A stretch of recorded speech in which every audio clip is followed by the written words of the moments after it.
Who would like to bring everyone up to speed from where we've been to where we are for a little bit of inspiration?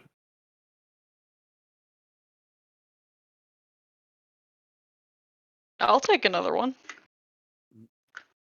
Uh, I believe we started last session um, at the completion of our short rest, which we had taken in that weird room with the arch that we had Basar pass through, and some of us have some passing understanding that Basar has learned a new language by having passed through here. Um, we bypassed most weird things in exchange for moving quickly, and found what actually returned to the room that Laylis had correctly been so very interested in, that held some various staged what's the word, dissected, and even uh, creatures that had been turned into hosts of some sort. Um, uh, Very weird experiment room. Just beyond that room, we found Rodar and Umeli finishing some mechanical thing and getting into a little bit of a fight. Rodar was trying to convince Umeli to return to town under the guise of seeing the festival. We learned later she had taken some of her notes, I think, and was trying, or I think we might have learned in that moment. She had taken some of Umeli's notes and was planning on bringing them to town to get aid to stop her. Um, and when we made ourselves known, Umeli stuck Rodar in some way, hitched her up to this James Bond death trap, um, that Laylis was able to free her from, but not before Umeli like teleported away and said like, "Follow me, you'll die." Um, or "You follow me, I'll kill you." Technically different. Um, and when we had saved Rodar, she let us know that she'd been working on some of the mechanical aspects of the device that Umeli had been constructing, um, with the intention of interacting with and interfacing with the monolith, which appears to be some form of ancient technology, um, that we have been told alters the face of reality. Rodar has explained that she knows the way to where the monolith is, although she usually teleports there. So we had to walk there, and pass through this room that was a very strange trap of space time with a bunch of creatures stuck, frozen in that room, um, in perpetuity. Passed into this pathway that more or less said, she said, like, just let it in, and accepting the fate of transportation allowed us to be teleported to the petrified forest, which is a place that Rainier had been shown in a vision. A crystalline, uh, a crystalline forest. Forest is kind of a generous word, I think. And a volcano's caldera. Um, and we are making our way towards the caldera. I think we had two paths that we could take. If I'm remembering correctly, one of them was towards giants, and the other one was towards like small folk that I think we have some above table knowledge of, that Basar can speak their language. But that's going to be a wild social encounter if we rely solely on the dragon. So we've got some stuff ahead of us, and we all feel like shit, from what I understand. Most of the magic is gone. We're Ember has no more not no more healers kits, and so we might be a little bit fucked. Very good, very good. Thank you for the recap. Go ahead and take some inspiration. Thank you. Um, and yes, you actually have knowledge because Rodor knows a bit about the place. So it's actually not even above table. It's because you managed to save her from whatever fate she was. Uh, again, I like the James Bond as villain thing. That's very accurate. um, uh, um, because she is alive, she's able to like explain, based on her knowledge level, some of the things that are here and going around. And you've all gotten the impression that she knows a bit. She doesn't understand a lot of it, and due to the nature of traveling with a wizard who didn't want to have to deal with like I'm not gonna walk anywhere because the where I need to go is far. Now for the first time, Rodor's actually having to walk where she was previously just being teleported along. Um, so she is, has some knowledge, but is almost as lost as you are. And she has explained like, oh, she knows what these small folk are. They're called the Killist, and that triggered the connection that Basar had learned that language going through the arch. Um, so you all are in the aforementioned petrified forest, a place of strange geomorphic structures, and forest again, yes, is a broad stretch of the term. There are no trees here, but due to the nature of the growth of the structures here, and the density and sparseness that occurs, forest seems as apt a description as any. Again, this is a vast subterranean grotto of sorts that is impossibly large. Um, and yet, as you make your way, you somehow seem to be traveling like the distances that you're traveling, even the little bit you've made so far, you're making like faster speed than you think you would given the size of this space. There are many of these amethyst crystals that strike out from the ground all along the ceiling. There's bioluminescent fungus. The whole place is swathed in a dim light that way you can see the structure of the place as a whole. Um, you can see there are winding paths that make their way, and what are making these paths are large geomorphic stone-like giants that they are not giants in the traditional sense. They are like stone crystalline structures that are just moving, and they're so large that as they move, they just cut a path through the things here. Um, so you can see some of them are actively carving a path, but not all paths have them on there. And of course, that's varying due to your elevated look upon things when you arrived, and now you're going down into the leveled ground of the forest. So it's harder to see some of that and what paths may or may not lead to what anymore.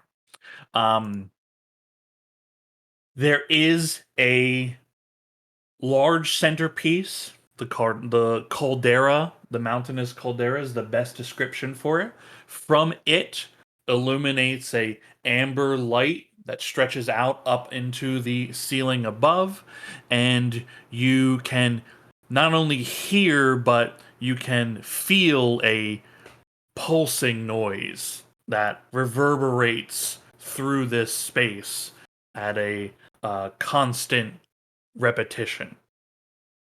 And at first, it's hard to determine exactly where it's coming from, but as you've been traveling, it's easy to then determine that there's only one place that this comes from, and that is that um, large caldera in the center with the amber light.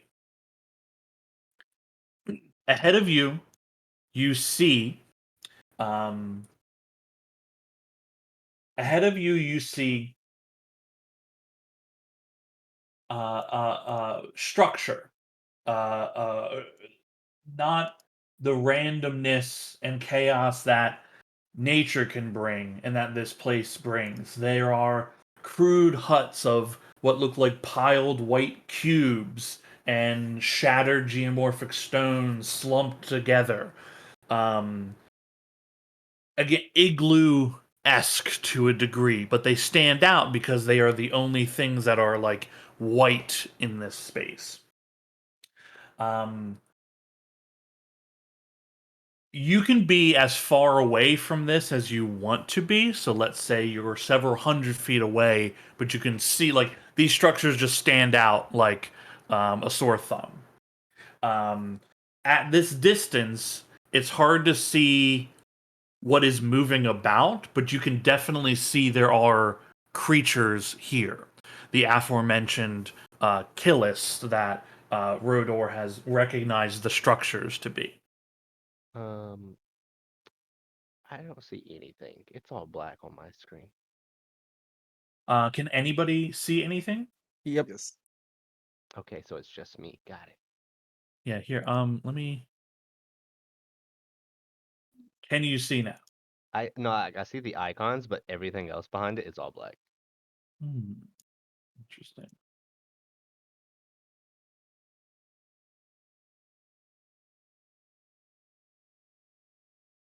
Any change for you? Nope. I'm just gonna close it and then come back in. You try reloading it, but everybody else can see the picture and everything. I didn't know if it was one of those moments Yeah. where everybody just chose not to say anything and was just following along. Yeah.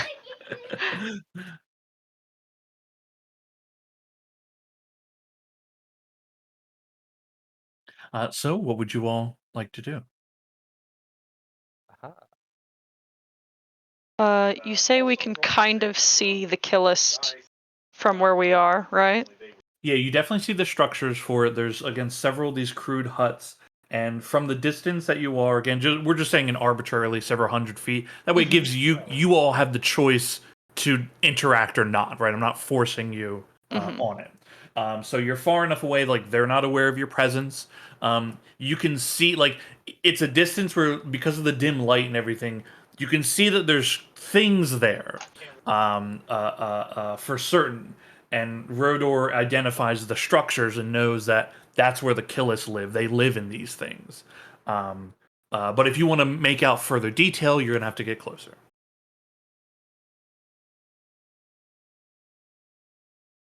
I am interested in going closer. Does anyone else want to join me? Yeah, why not? Sure. I'm down to investigate. Yeah. Don't leave me Oh. here. Yeah, I'm gonna stay here. But why? Why are we splitting up? Oh, we're not. I mean, we're gonna be about 50 feet behind you. That's not really splitting up. Scooby-Doo! We're the range support anyway.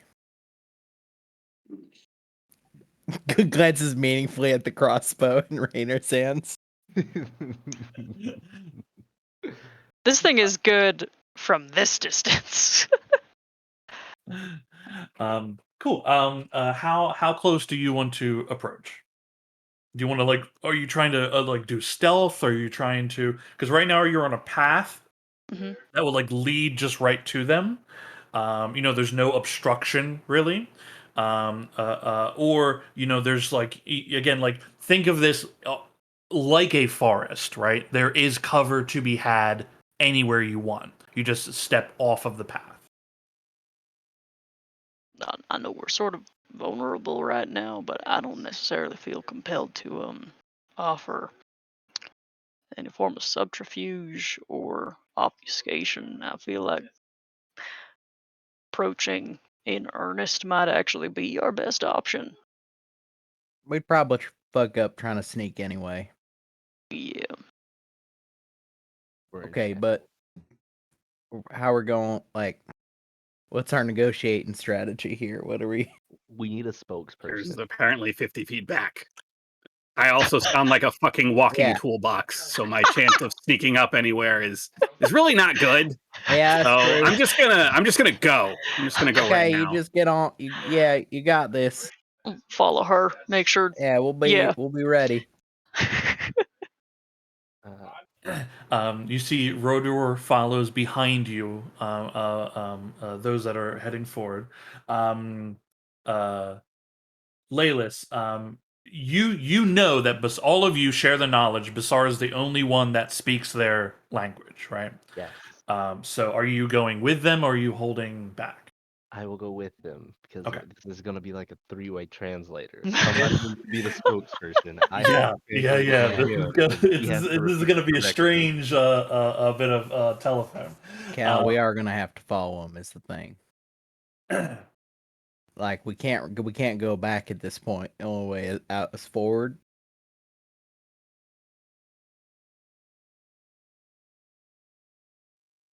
Stare at Cal for a second. Oh no, Cal's walking with them. Cal's already on his Yeah. way. All right. You make your way towards the camp. As you get closer to within about 100 to 75 feet, you can make out the signs of a fire. Little bits of light that are creeping up from a fire pit that they have created.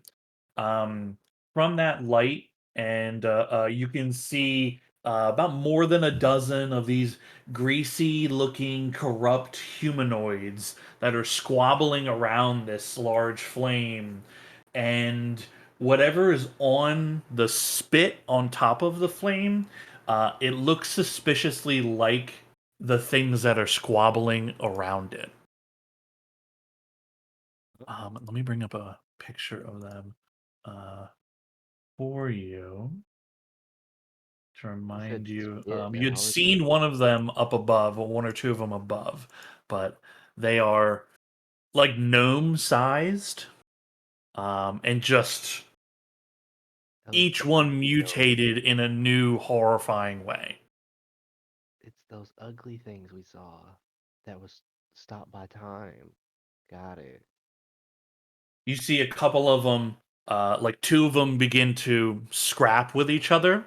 You see from their little hands, you see these claws extend out from the fingertips, and they begin like actively slashing at one another. One of them gets a good cut in on the other's throat, and that one falls to the ground, and several nearby swarm it, and they just begin eating it. Oh, Right, Perhaps a new plan is in order. Yeah, I don't feel as good about this as I did before. they don't seem very social, even among themselves. I mean, we mean- don't know that. We can't understand them yet. I mean, Our just other from choice is to go back behavior. and walk around the long way. So How many are there? What you can see, roughly about a dozen. Oh my god. Let me check my hey, Rodor, how did these things even get into your base? Oh, well, this isn't our, like, this is just the place, right? Our base is in the mountain. Okay, yeah. Now let me rephrase it. How did they get into the place where you almost died?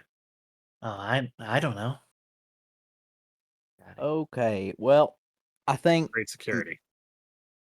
Mm-hmm. shows of force may be useful in our negotiations according to their Absolutely societal not. structure. No, I No. mean like once we're negotiating and then one of them's like, nah, I'm the big one, and you punch him in the nose and the rest I eat him think that's probably. why one of them is being eaten right now. I think the best thing we can do is offer any form of humility. Take down the weak. Ember, We don't you have any opportunity here to Well, I mean- be the show of force. I mean, if you beat one of them up real bad, I mean, Ember, how long is the long way? Ember, you notice one of them that was like devouring the one that had just been attacked, like look up with bloody jaws and like sees you Oh my and god. begins making noises, and the other ones that are eating turn their heads, and soon like the whole dozen or so are turning and then like standing up and are beginning to like coalesce in a group looking at you all. Mm-hmm. This would be a very good time for the dragon to be making introductions. We mean you no harm. Also, we will taste terrible. Bizarre. We mean no harm. We will taste terrible.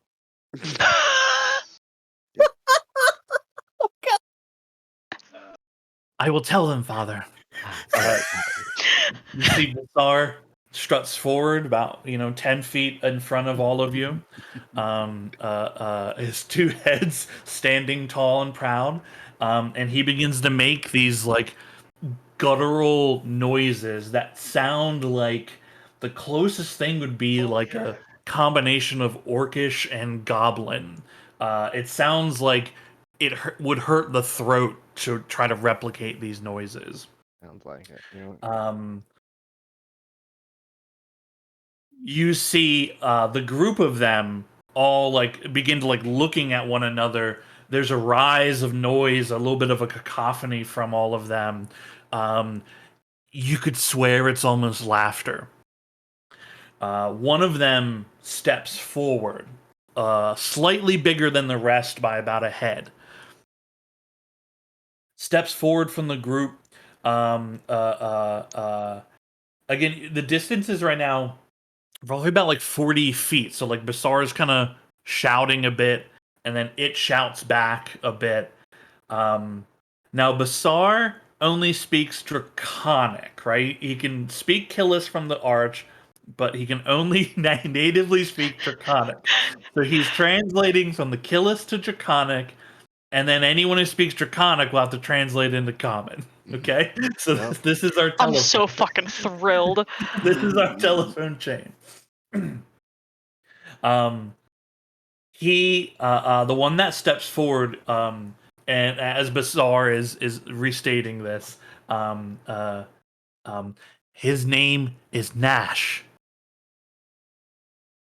He is considered their leader. Okay. Okay, he's the king. Got it. You guys, his name is Nash. He wants to know if we I can't tell if he's asking if we are food or have food. Okay, so it's 50-50. He's either looking for food or he's asking if we are food. Um, Tell them we can give them food we have. he's also the leader, so that's a big one. Can't really let him go. What he says is going to happen. So tell him we can give him food. All right. We have food we can give him. Yes. Star. We Star are re- not food. We have food we can give him. Bassar relays that. You see about a half dozen of them come up behind the leader, and they begin like approaching you directly. They get within about 20 feet, and they're like they're skittish, right? You were all very big. You're a lot bigger than them, except for Bassar and Merv, and well, even Ember's taller than these things. Great. So they're a little skittish, but they have numbers. And he says that, he responds in that guttural language. Bassar says, "They want to see the food." Oh, well, this is very simple. And I will pull out one of my rations. I'll sort of rip a piece off of it. And I will ask Bassar to just say, yeah, I'm going to toss this to you. If you approve of this food, we will give you more for free passage. And I'll wait until I hear Bassar start talking, and then I'll chuck that piece of ration over. Bassar relays the message. You can see the crowd of these Killis kind of nod to each other. There's a little chittering among them. And you can throw the ration if you choose. I do. All right. You throw the ration. You see the leader Nash motions with a hand, and one of the other ones runs up, grabs it, runs back to the group, is like inspecting it, sniffing it. A long tongue extends and like slurps it. There's a lot of drool happening on these boys. You can see his face and eyes light up a little bit, and he just starts shoving the thing into his mouth. Cute. Um, Bits of it are just falling off of him, getting stuck in the teeth. He is very excited.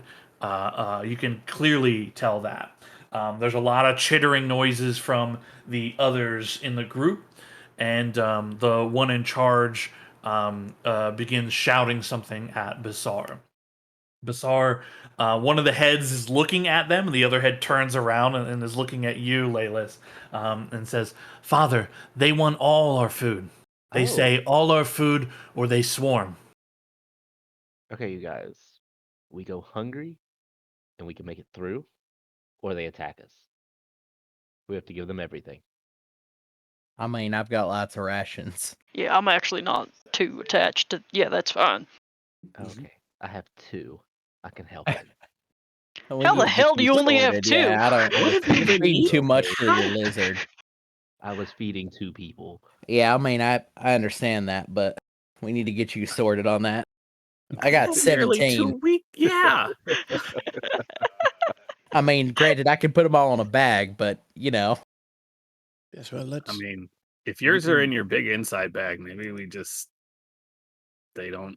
I mean, they're not gonna search that thing, right? that's fair. I mean, they Yeah, why can. Sorry, They're just not don't gonna get say that nothing. part, Basar. I got a little bit of magic cabbage left. It's probably a little gamey, but I don't think they'll mind. I feel like if we give them more than what we showed them, they'll start wanting to investigate. Yeah. Okay, everybody start pulling up your rations.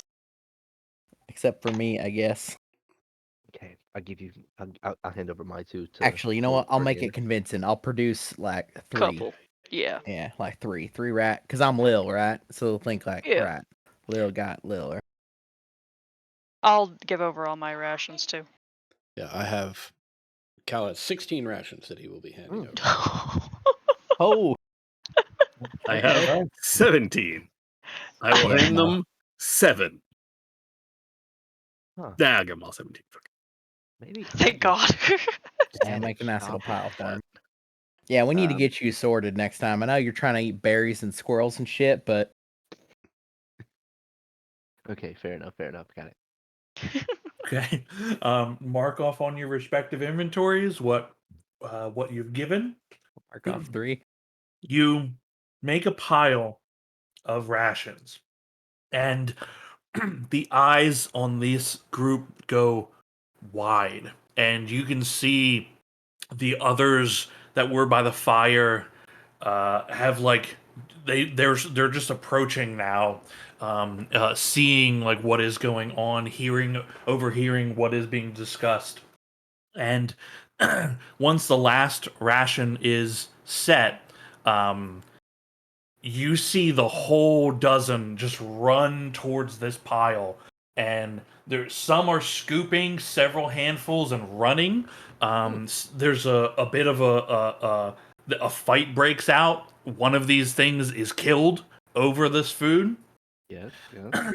And they swarm, and several are dropped at the foot of the leader, who picks them up, and you can see some of them are slotting them into like skin flaps on the side of their torsos. Oh my God, Sean. Jesus Christ.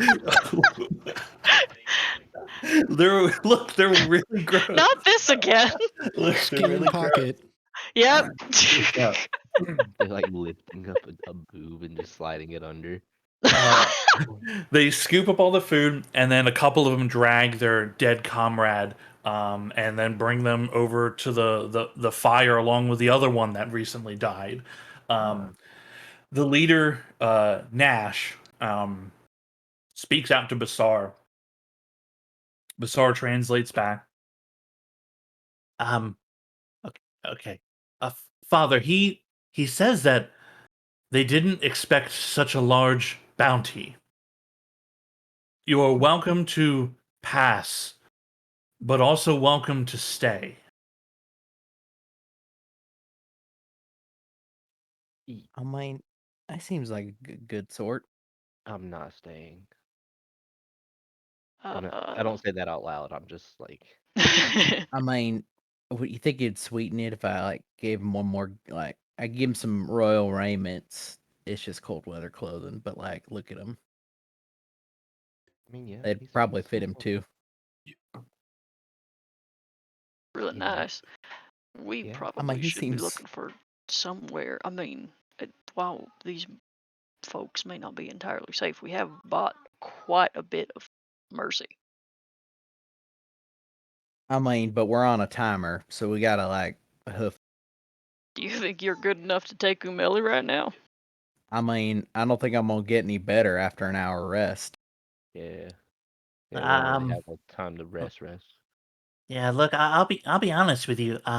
One, I can't believe any of what you did worked.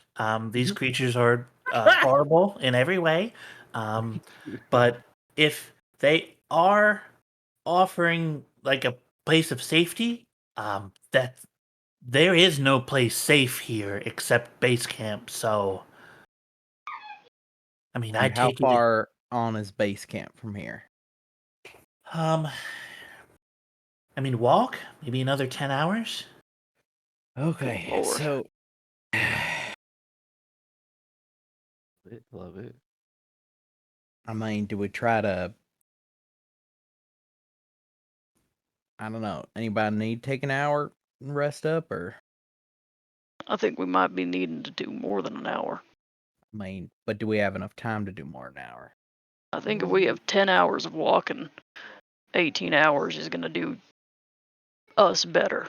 And I don't think it's going to do Umeli much better. I mean, we were days away from awakening it. So even if she Speeds it up. even yeah, I mean, I don't know how much faster she can go, but She's got 2 less hands. that's true. Well, she has a lot of Okay, constructs to help her, but yeah. Oh, I fair thought you were enough. going to make a joke about her having a lot of hands already, which she does, but, If we push for Yeah, rest, that's good. if we push for rest, I'd recommend buying us a bit more goodwill from that king there. With I could just give him some clothes, right? I And think be that's a like, we good are choice. purchasing our rest here. Everybody okay with that? Yeah, I can give him some of my old common clothes. No, it's fine. I got some like it's cold weather like for me. It's the For little one folk. Cal it's the one Cal didn't buy me, which felt like it'd Okay. be rude. I wasn't gonna give that. I was actually wondering if you were just re-gifting No, what Cal I have got two. you. I had a pair already, so I just gently folded the old pair and put it away in my bag and didn't tell Cal. He seemed really enthusiastic about it. Okay, we were already on bad terms because of the spoon for a second. The majority of these Killis have moved away from the interaction Yeah. or obsessing about the foodstuffs.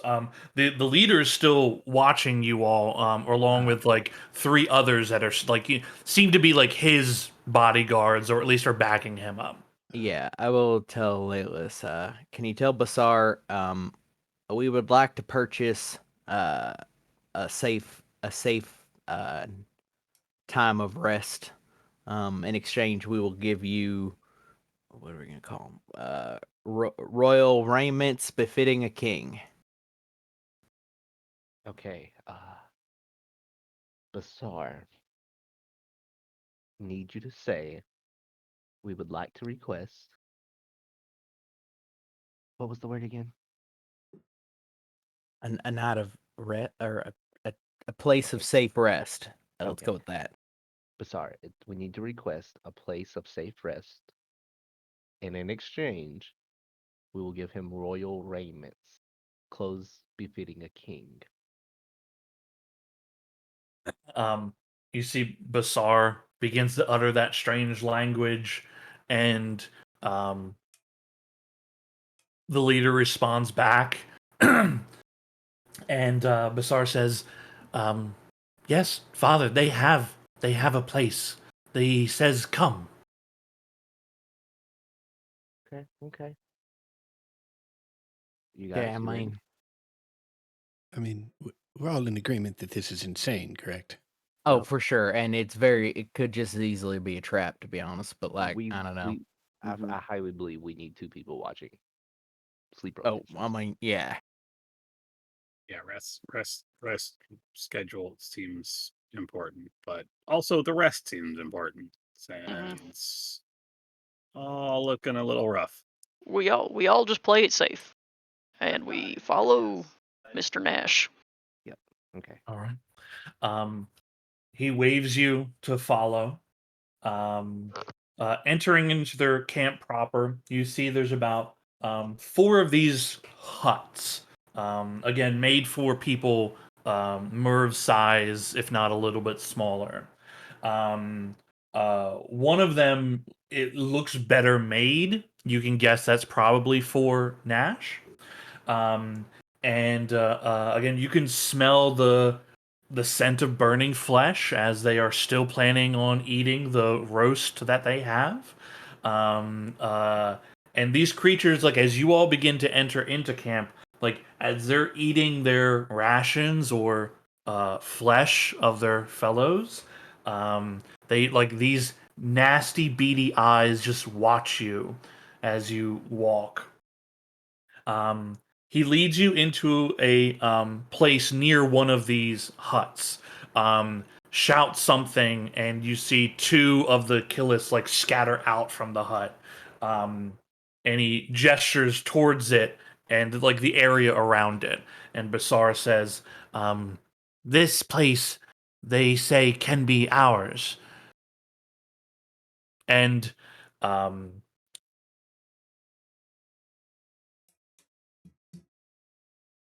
the leader then like walks up and like he puts his hands out like he's expecting something. Ah. yeah. I will take out of my bag, like with a lot of like pomp and circumstance, very like reverently, taking out my cold weather clothes. And that are like tightly bundled up, and I will step forward and like kneel in front of him and like lift them up to him. He grabs them, holds them up to regard them, sniffs them a bit, licks them, and begins to put an arm through, gets caught a little bit, spins around a few times, and then the other arm goes through, and he looks upon his new arraignment and looks at you. King. What? What do you say? Bizarre. What do you say? Father, he said king. Oh. I Yes. will nod like very grandly from my bowing position.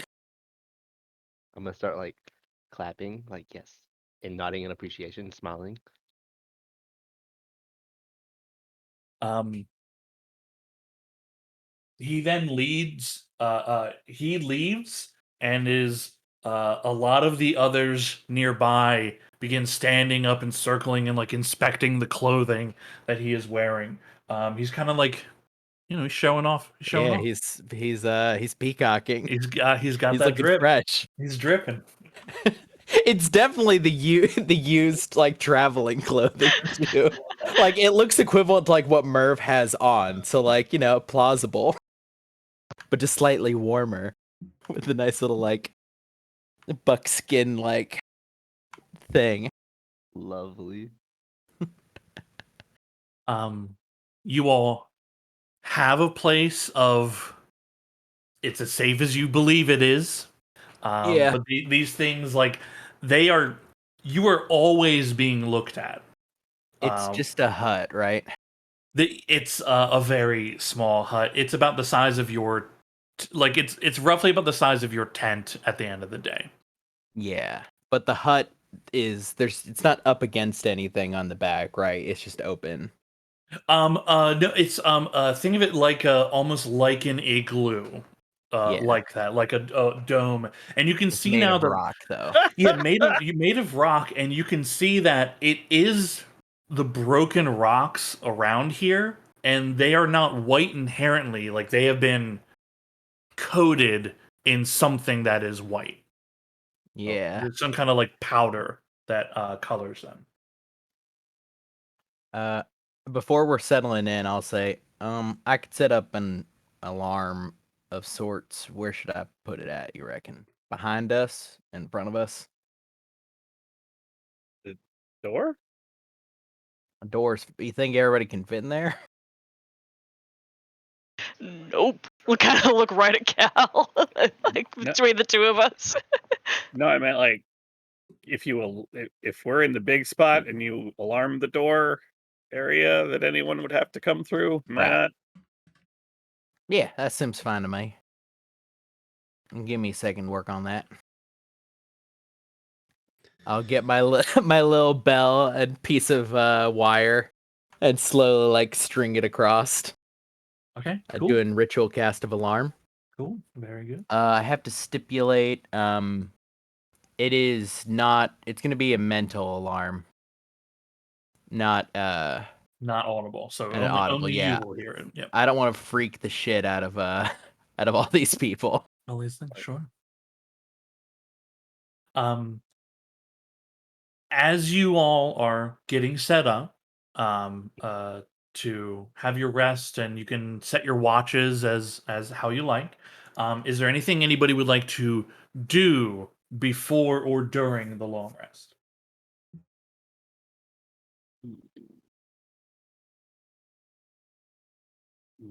No, not that I can think of. I don't think so. Hey, I've got this last. Actually, maybe I have two. No, yeah, I've got two, but I can only use one at a time. Is there anything? Can we think of anything that might be useful? I can make something while we're here. I mean, I could make a carriage, but that doesn't seem exceptionally useful right now. Huh. I could. Well, I mean, give me an hour. I can make a door for this place. That also seems sort of superfluous because I feel like they could just come through the sides. If they really wanted. You see Rodor is like shyly raising her hand. Yep, you. You can make like a. I mean, yeah, I don't. Spit it out. Can you make a hand crossbow? Who wants a weapon? I mean, do you want one? Yeah. I I mean, got one well, in my bag. okay. You have one, but you gave Right. me a sling to throw rocks with. Yeah, I didn't know what level of proficiency you were at. They start with the sling and work up. She lightly tosses a rock at you. I will get out the light crossbow that is in Great Mom Midge's big inside bag. I'll mark that off. You have any bolts, or do I have to shoot rocks out of this thing? I got you there. Yeah, we're gonna have to dip into somebody else's supply. Yeah, hold on. I've got 42. I'll give her a quiver. Okay. Can't I think it's is it 20 per Yes. Yeah. case for it? Okay, cool. Merle, She how gives do- you back the sling as well. Yeah. Word. Weird question, Sean. The sleepwalker stalks, like, what is the end of it made of? It's metal, right? Yeah, there's bits of metal that are like stuck on some of them. The stalk again is like an organic material, and then it's like it grows into a metal Yeah. of some kind. The stalk that I took, is the end of it intact or is it like broken off? It's It says inert. broken. Yeah. Yeah. I will tell you, from the stalks, there's nothing to be gleaned or determined from them. Yeah. I will pull it out and like show it to Ember and be like, "And you fix this?" Like the end of it. I can fix it. Like I can seal the crack, but if it's supposed to do anything, I don't. I know if mean, can I don't make it really know do it how. again. One of my Hail Mary ideas was to plug it into the thing we're looking for. Give Safeguard a foothold down here. I don't think it's gonna work, but it's worth a shot, I guess. That is a genuinely terrifying idea. But It's his I job. suppose it's better than the alternative. Yeah, exactly. Like I said, I can try to fix the crack, but I can't like turn it on. Yeah, that's fine. We don't probably want to turn it on. We just want to fix the damage that was done. Try to set it as much like it was when it was on as we can. Hey, even if you could do that, I mean, what makes you think Safeguard is like the thing to have control of the monolith? I I think it's mean, kind of ubiquitous that it's not, since that's the whole thing, is that it exists so that let's put nobody it has control over it. also like this was kind of a if we're all dying and we got a moment where I could try to make something happen. It's a bit of a long shot, but if I plug Safeguard in there and Safeguard can exert some power over the situation, reckon that's probably worth it if we live. It's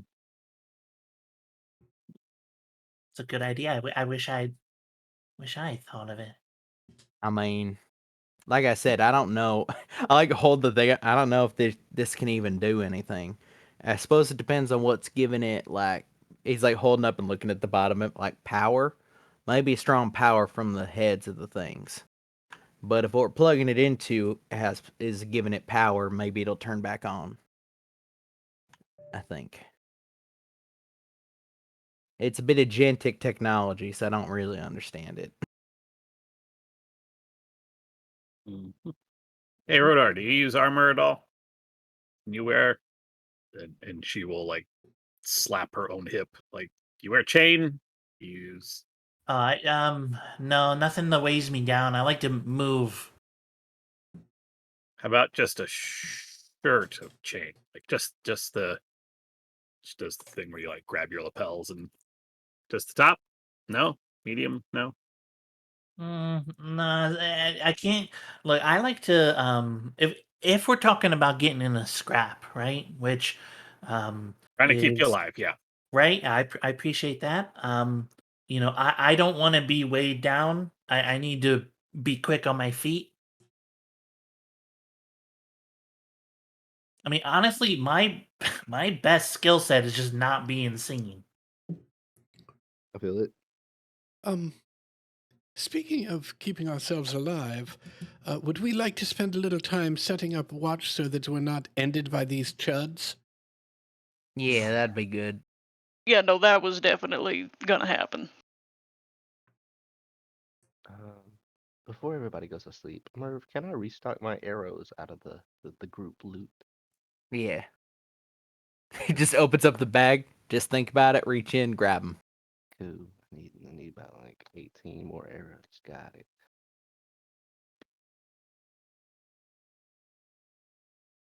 Okay, I got what I needed. Thank you though. I think, yeah, so Ember, essentially what Merv was asking is maybe to cast Mending on it and see what it Yep. does. Yeah, Yep, that's my plan. yeah, not to use your feature. Even though I guess we have glass and shit that could maybe help, but I don't know. It seems like a lot. So you want to try use mending on the stalk, the sleepwalker stalk. Yeah, the inert Correct. sleepwalker stock. Yeah, cool. You use mending on it. Some of the again, like the bulb at the top is broken. So think of like a Christmas ornament that's been shattered. You see some bits begin to kind of grow a little bit, but the whole of itself does not grow back. And since it doesn't even like it's very small what grows from it because even though it is a metal, you're actually Ember, make a Smith's check for me.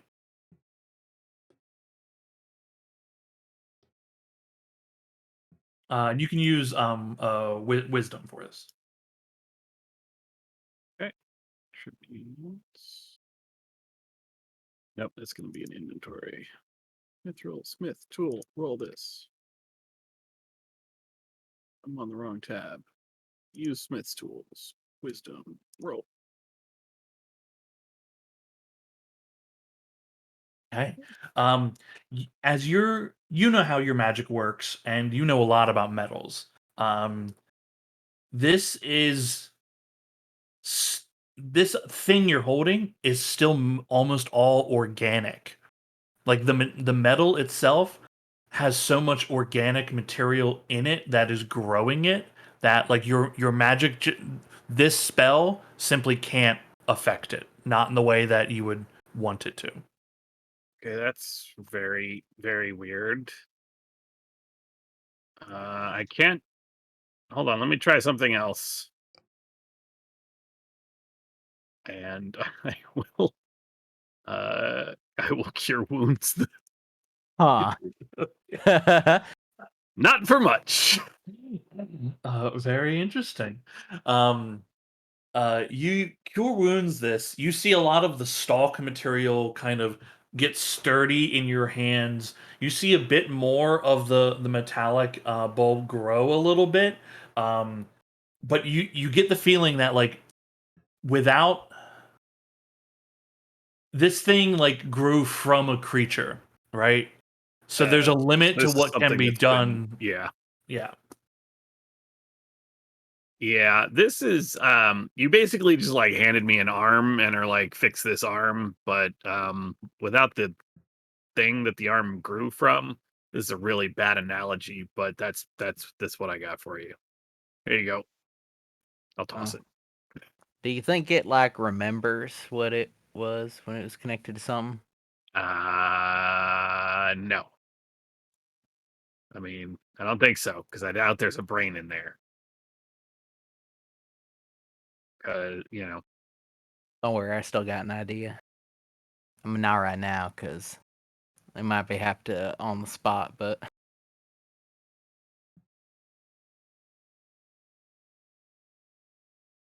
you want to know what it is? eh?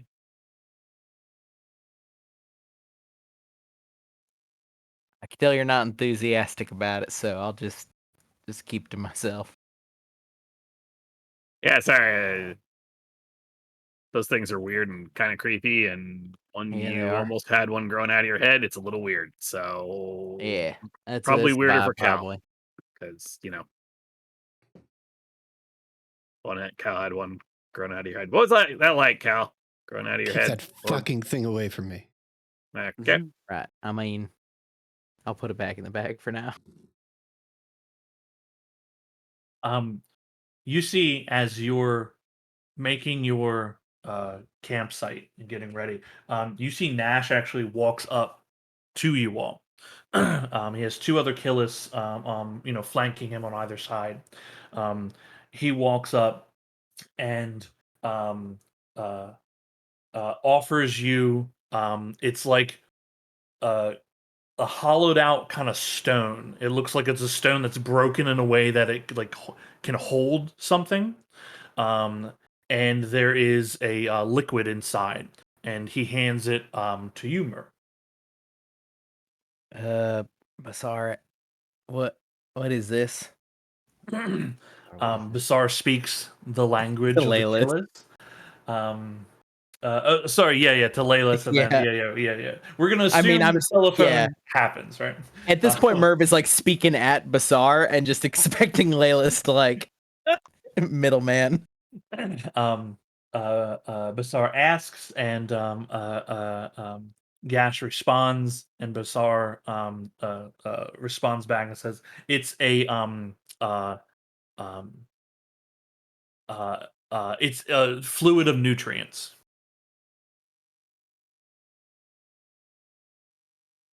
Uh, I'll give it a sniff. Make an alchemist check for me. Yeah.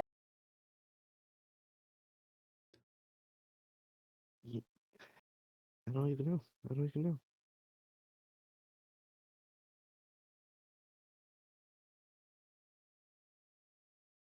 Ooh. 22. Excellent. It's heavy mineralized water. Okay. Getting out just to bear it, like not enough of my alchemist supplies to actually like, but a few things to just double check its toxicity. Does it seem like it's gonna cause me some upset? No. You gather that there's like either a spring of some sort or there's water like dripping that they've collected this from. Yeah, I think. But I'll ask. It's like, does he wish me to share or just take this myself? Basar asks and uh responds back and says it for you. It's also sized for Yeah. them, which means it's sized for you. Yeah. I don't know. Merv's weird, and also Merv rolled a good alchemist check to give the once over. So yeah, I'll just throw it back. Yeah. It tastes like heavy mineralized water. Yeah. If you ever drinking like cave water before, there's like you can almost taste stone in it. Yeah. There's a little bit of grit at the bottom, but other than that, it tastes good.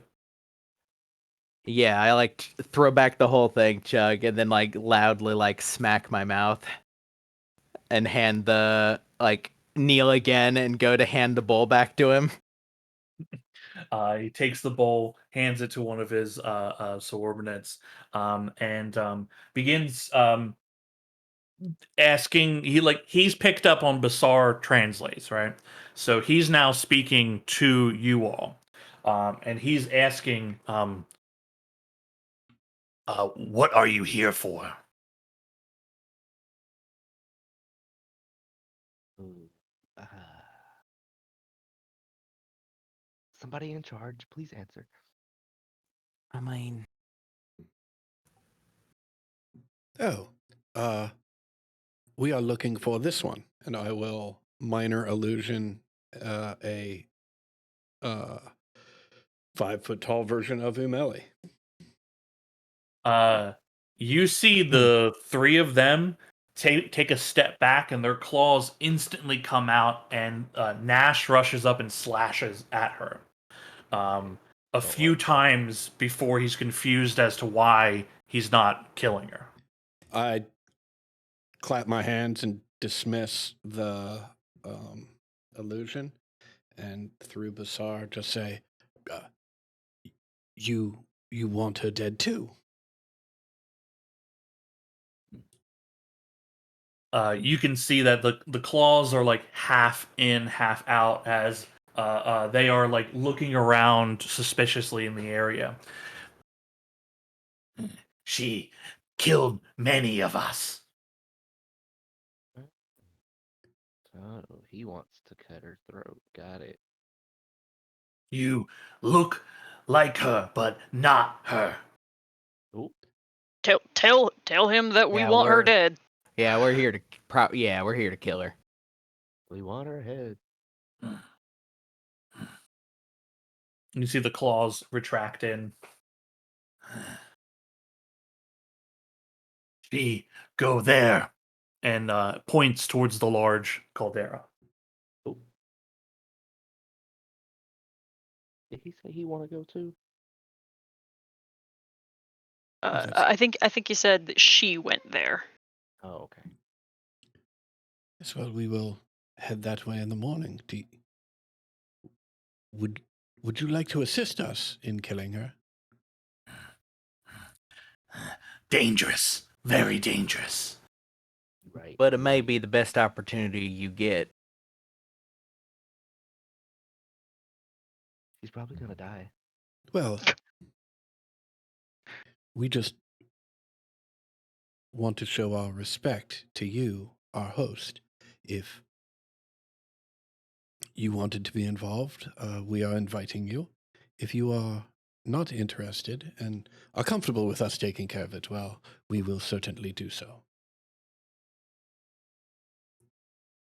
You see, one of his entourage speaks to him a bit, and you can see like a power struggle in their posturing.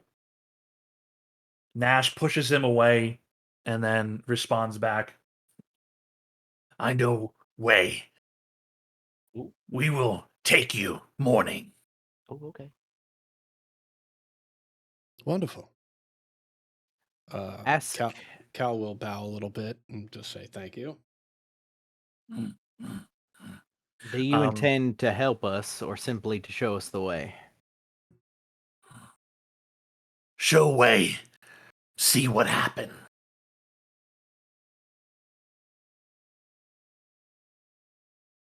Seems reasonable to me.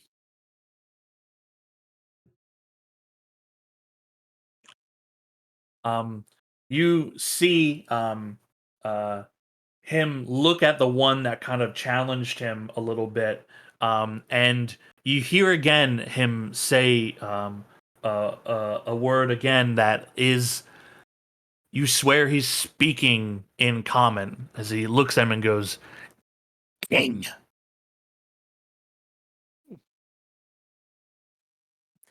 um, and they leave you to it. Ooh, Since they're gone, hey, I like him. He's a pretty good guy. yep. He did not hesitate to just attack that girl. Props. Oh, I mean, yeah, no, like not a safe man, but He was not about probably to not say, even a decent one. Just we happen to be on the same side for the moment, in theory. yeah.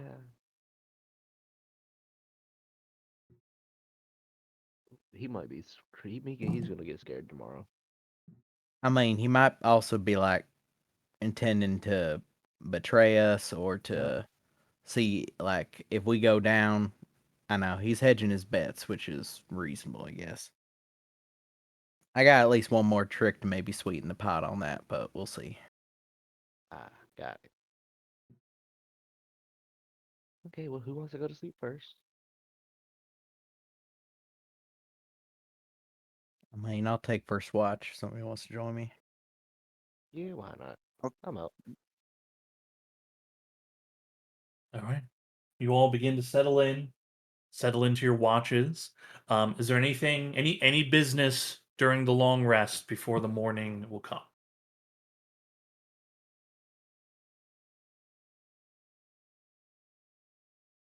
Okay. Everybody gets a long rest. Um, Basar's a weird thing because he can't recover his own hit points. He has to be healed or re-summoned, right? I swore they gave him that. So sorry. If you tell me that, I can use some red bog rum on him before I go to bed. If that'll help. I can could also just use resummon healing him for spells. free. Yeah, I got a spell and red bog rum, so I could get him up to full if you need him to be at full before we go to sleep.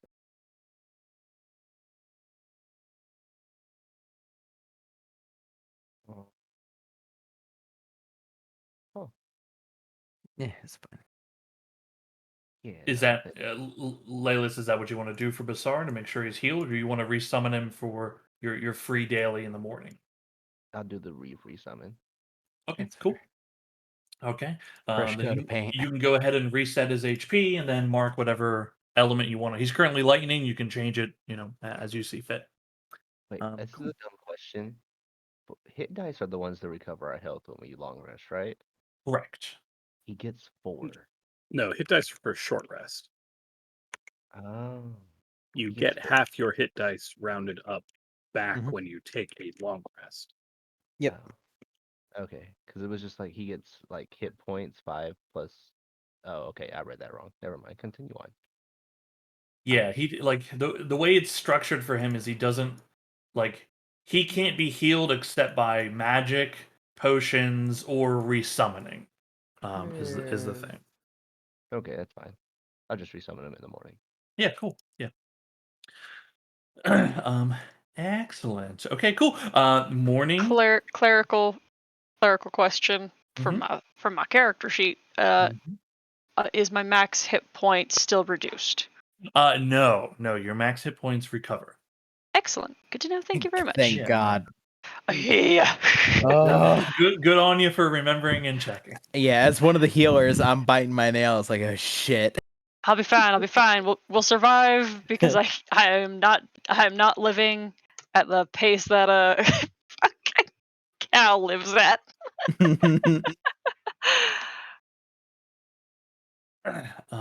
Excellent. Excellent. Cool.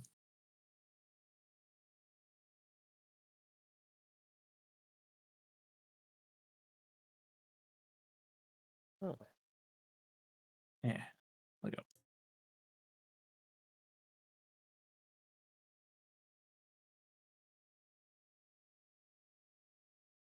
Excellent. Morning begins. These creatures, you have bought safety through rations and food and common enemy. They do not assault you or attack you in the evening through your rest. Though, like anytime you're looking at a groups of them, and they fall asleep. Some of them in a pile, some of them in their huts, but like there's always a few of them awake and watching you. Drool coming out their eye, their mouths and everything. Cool. So you have a little entourage of the boys. Question, um John. You uh said it's morning, correct? what's that? You said it was morning now? Yes. Real quick for Basar. I was looking at it, and it says he's supposed to have 5 hit points plus 5 times my current level. Can we fix that?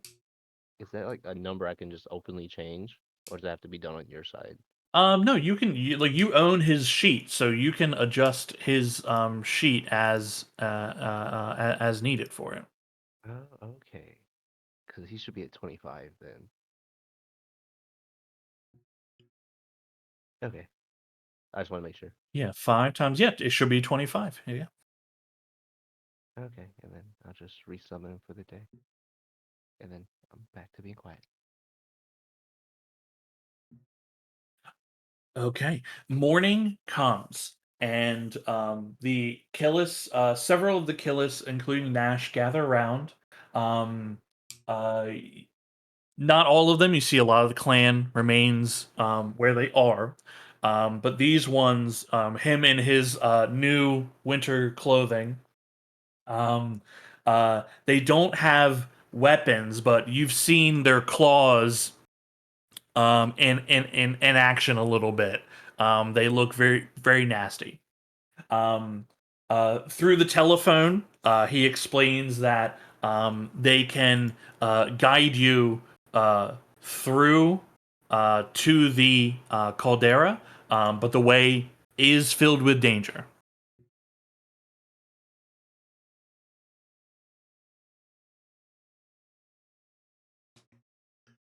We can take it. We can take it. Yeah. Yep. Don't have a lot of options. We Nope. kind of already assumed it'd be dangerous. All right.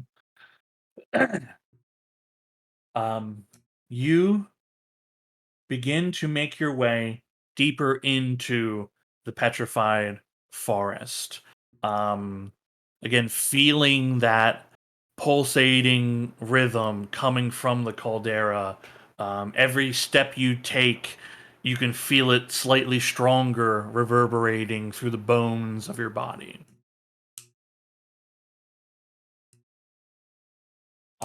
They do not follow the paths. They cross through the structures, the stone structures themselves.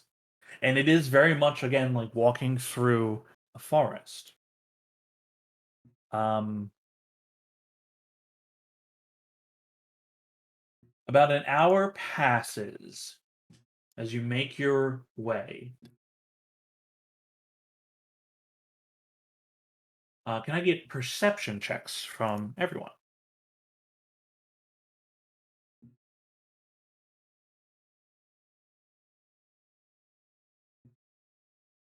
And Rotor can offer the help action to anybody who wants it.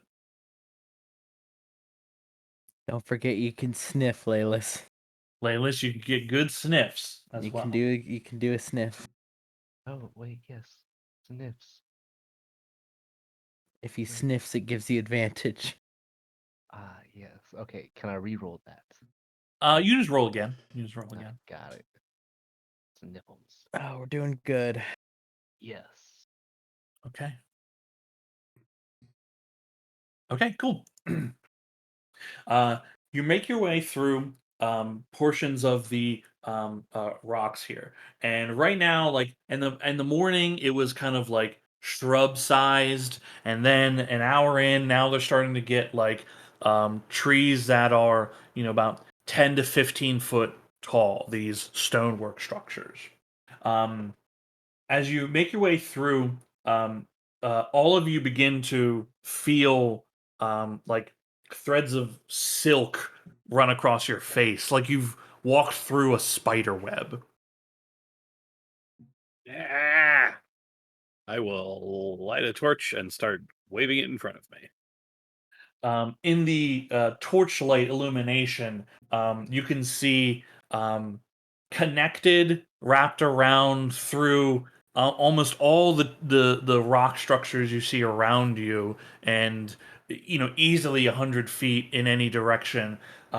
These very thin threads, and as you push them and pull them off, you can see they kind of sparkle in and out of visibility, and when they're broken, there's like a very small snake-like hiss that emanates. Little. Uh, Um, can I get everyone to make a Constitution saving throw? Oh. is it poison? It is not poison, but Okay. always check.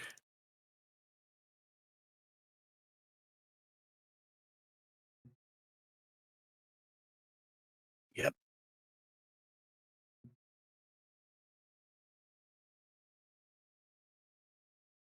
Ah.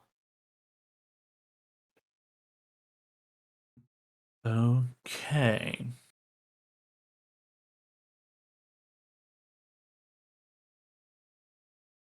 Okay. Did you get a little Bassar as well? Okay, cool. Okay. Merv, Rodor, Cal, and Ember. Each of you takes 1 point of piercing damage as this gossamer like material, you've brushed it away, pulled it off of you, but you can see there's a piece that is still stuck to an arm, a hand, one of your appendages. You see that piece floating in the air and then begin digging into your skin and disappearing under your skin, but you can see it still moving underneath of you. Oh. Does it matter if I reduce the damage to 0? You take Because 0 damage, but it still insinuates itself under your Damn skin. it. It's just like trying to make it through your skin. It's just like, wow. Yeah. Yeah, I was kind of hoping by Yeah, taking I them just that it would start- just be like, eh. Yeah, your thick dwarven hide keeps it up. So you can see these tendrils are like just beginning to work their way under your skin. They're not fully in. But each of you takes another point of piercing damage as they are trying to dig deeper and deeper. I will ignite a ball of fire in my hand and just cauterize it. Yeah, Okay. I acid splash my arm Okay. directly What onto the it. hell is happening? Okay. Who else was a cow is affected as well? I think, or did you make yours cow? No, I'm affected. I just don't know that I've Okay. got any good options here. I don't know I that. have a knife. I have a knife. All right. You see. Yeah, I'll I do have a dagger. I'll take a dagger out and just start digging around.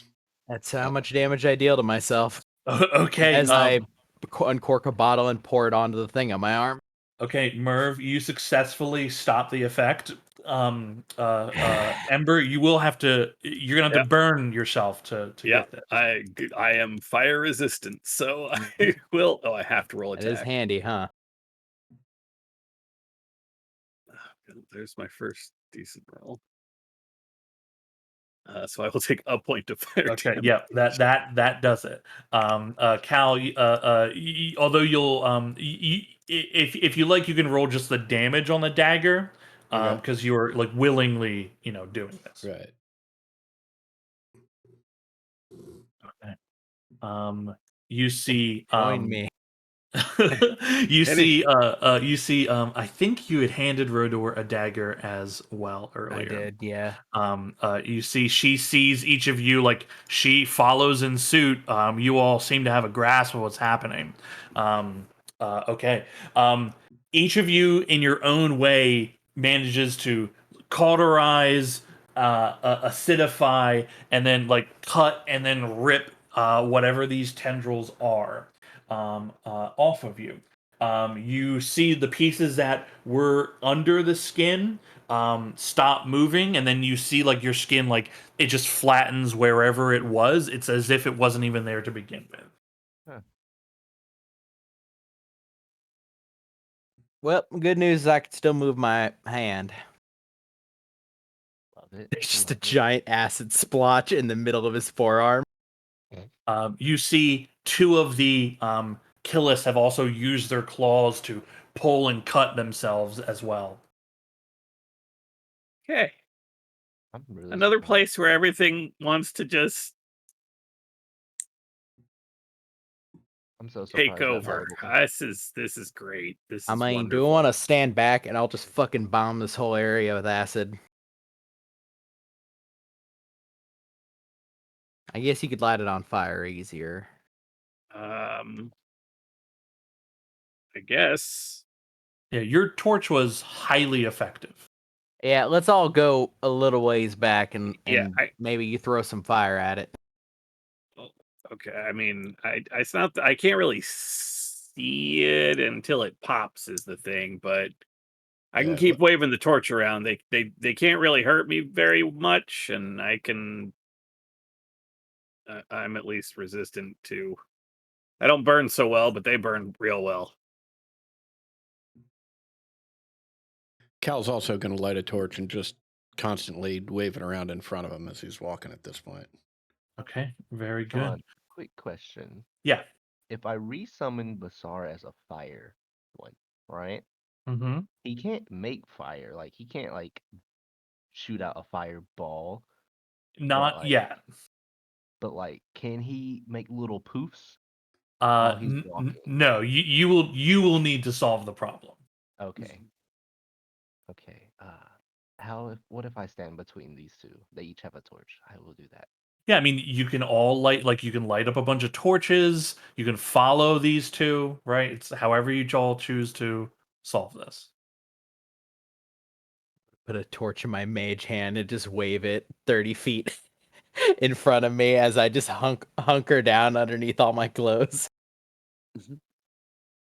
Yeah.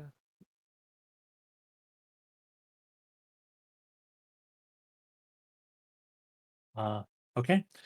Through torches and fire, you're able to cut a safe path. The Killis, as they're smaller, group closer to you in order to take part in this safety that you've made here. After, again, a few hundred feet of pushing your way through, being very careful about your movements, the hissing of these gossamer threads, you are out of this particular area of the petrified forest, and you see no sparkling threads ahead of you. Love it. Love it. Dust myself off and just say, "Good job, team." Cool. Another 2 hours pass by. You can see that like there are things here. Some of these creatures, like you're just catching movement out of the like corner of your eye. There are a lot of insects down here. Things you would expect to see deep under the earth. Some of the insects are like some of the beetles are like the size of your fist. Like kind of horned beetles. That as you move past, they make a hissing noise as if you're in their way.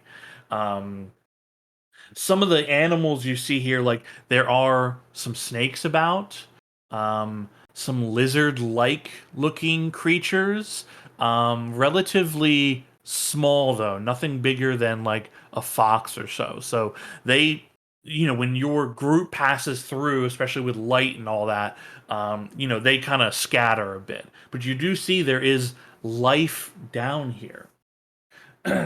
um, using our rolls from earlier. Laylis, and Basar. You both feel a rumbling in the ground. Not directly underneath of you, but like you're walking and you can feel the ground vibrate for about like 10 seconds. Somewhere or like in the general like few hundred feet vicinity, something is like burrowing. You guys, there might be something in the walls or the ground. Okay. I don't know what, but it felt like it. It was moving.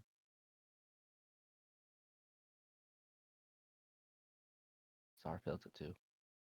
Okay. You say like is like following us or what? Can't be for certain. It just feels like it's something moving through the ground. Let's ask Nash.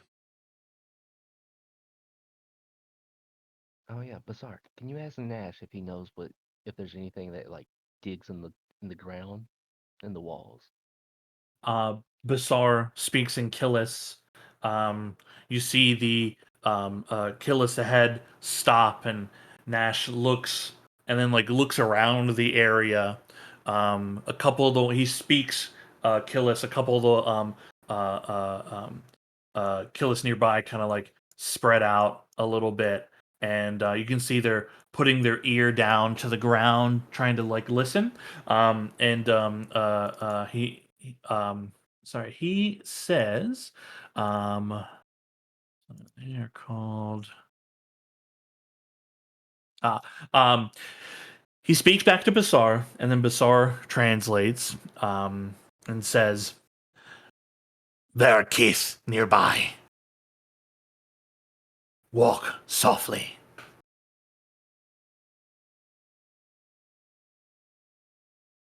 He said, what are they called, Bizarre? Verakith. Oh, I thought he said there are Keith, and I was like, okay, there's a Keith. Yeah, you guys, something called a Verakith. He said, go slow and softly, no big stomps. You can see the Killis begin moving very stealthily. I'll need stealth checks from everybody to proceed. Yeah.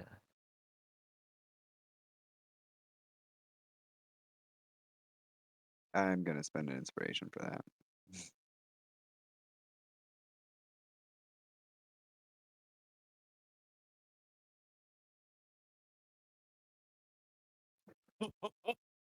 Barefoot baby. Ted, I love you. Born for this. Let me double check, make sure I don't have. Even without the disadvantage, the best I got was a 9. So Look, y'all, this is why you don't wear shoes. This is why you just rely on your half-playing hard souls. No problem. like, what part of Fucking I'm a in here. walking toolkit is not clear to you all? Murph's just like, okay, everyone, heel toe, heel toe. Heel Maybe- clank, toe clank, heel clank, Mhm. toe clank. I don't know. Maybe not so much with the yelling, Ember. Yeah, that'd be a start. Oh, you guys. Clank, clank, clank, clank, clank, clank, clank. It's helping! Clank, clank, clank, clank. Okay, let me get. Good to see the killists with advantage. Noted. I'm just doing that because there's so many of them. So I'm just fair enough, rolling. yeah. I'm just looking like, Yeah, okay, yeah, let me get 2 rolls and see what's I was going on. gonna say, like, trait acquired. Know about killists. Know about killers for it. Sneaky. Sneaky breakies. Okay, cool. All right, I'm spreading the killis out a little bit. Can you all please place yourselves where you think you are? That's great. Which way is In the front? The front be we're doing left or right. Left or right.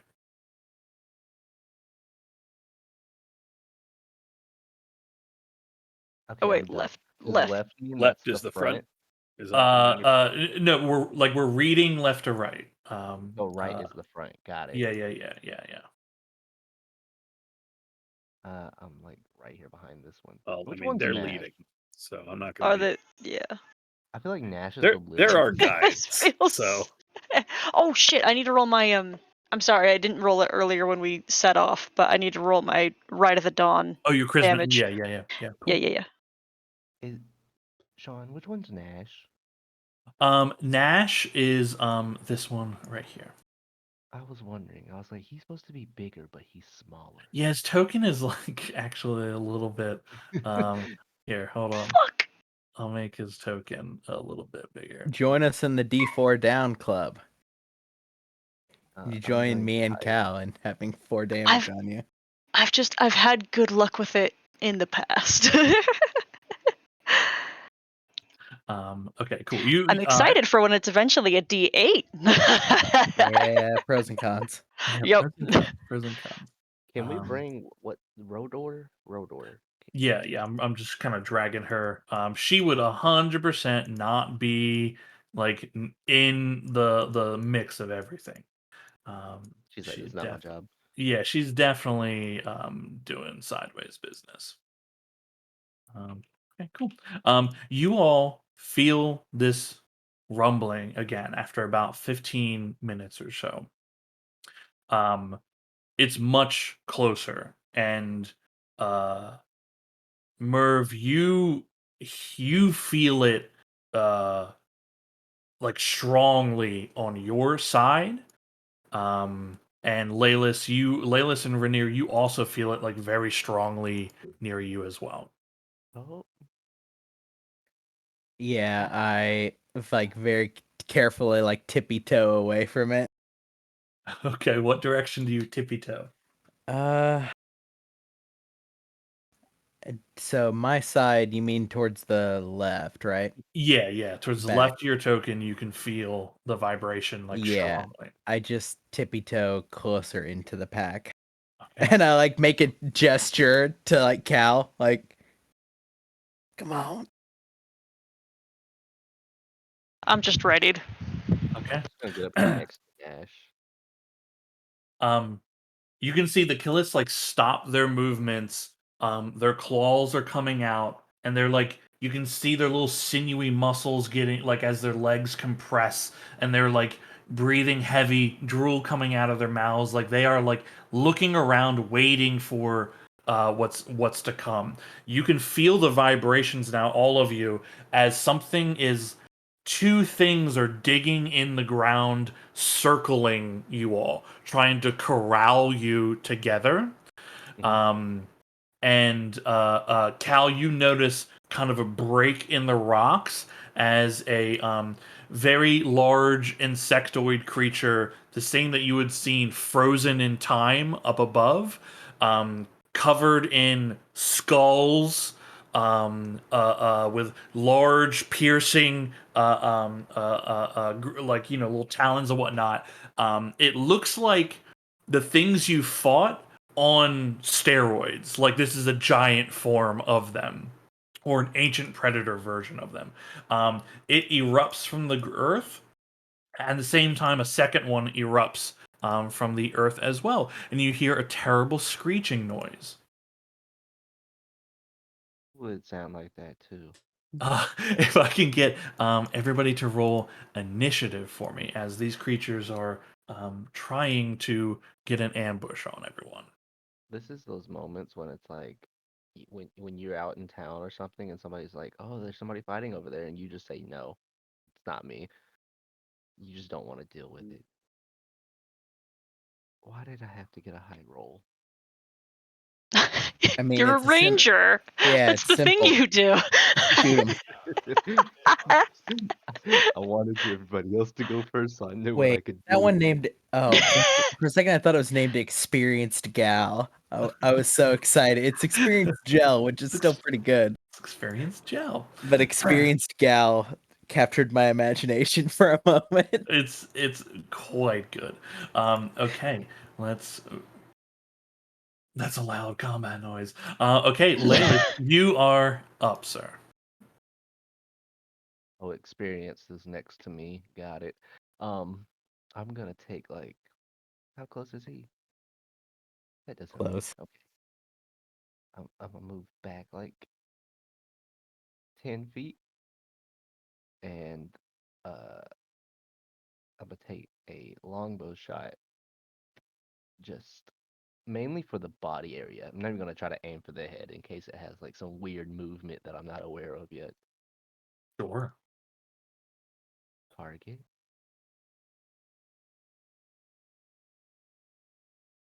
Yeah, yeah. Ah, that took longer than it should have. Oh, All right. You see your arrow slam into it, and it hits what you thought was hide, but as you look closer, is the corpse of some humanoid-ish looking thing, like spiked onto its body. mm-hmm. Got it. Uh, and then let me double check. Yeah, for my bonus action, I will have Basar try to no, Basar's just gonna run away. Basar's just gonna run away. Yep, that's it for me. Okay, very good. Murph. That screen. Yeah, the one that was behind me. Bonus action, fire up some rocks. Action, fire rock.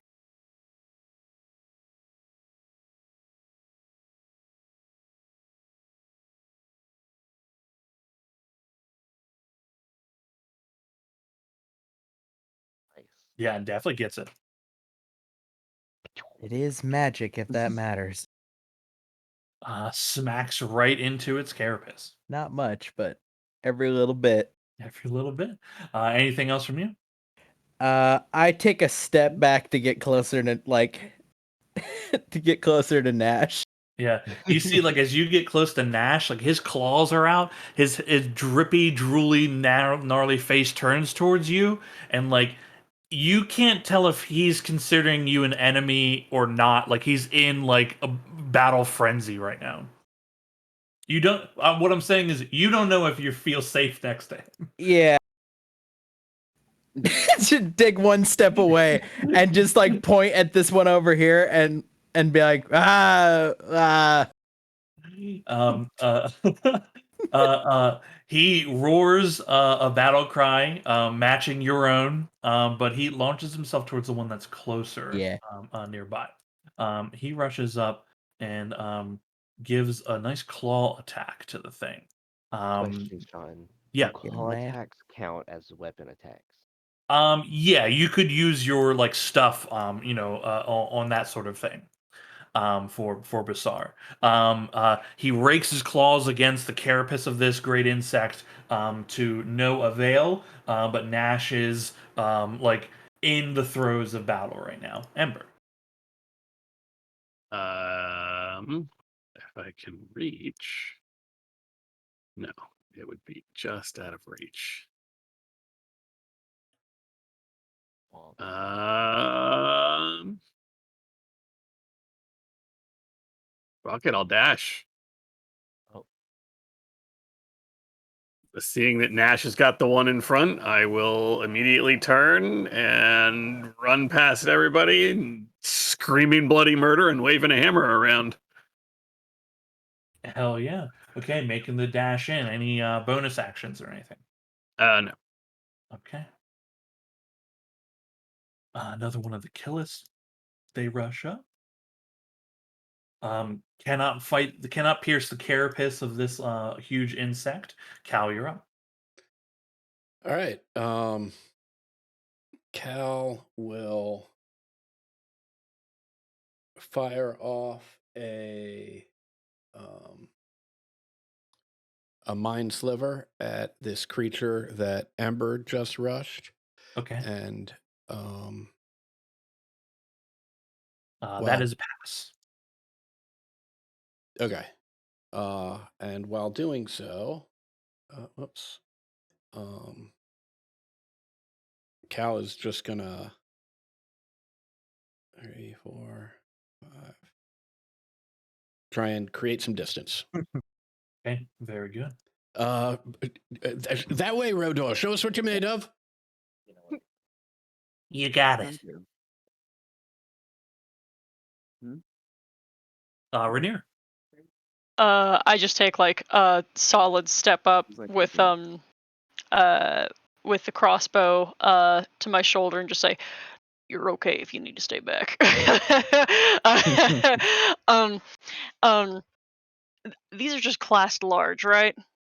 Correct. Thank Christ. Okay. Not that that has anything. They're just big. Do do do do do do do do. Normal ass attack. Ah. 12. 12 is a miss. All right. That's it for me. Okay. The thing you just shot at has been like moving its little piercers around, raising them high to come down upon little Miss Ember here. Yep. Okay. You see one pierce down at you, scraping against your shield. The impact is so heavy, like you're almost knocked off foot before you like slam your foot deep into the stonework underneath of you.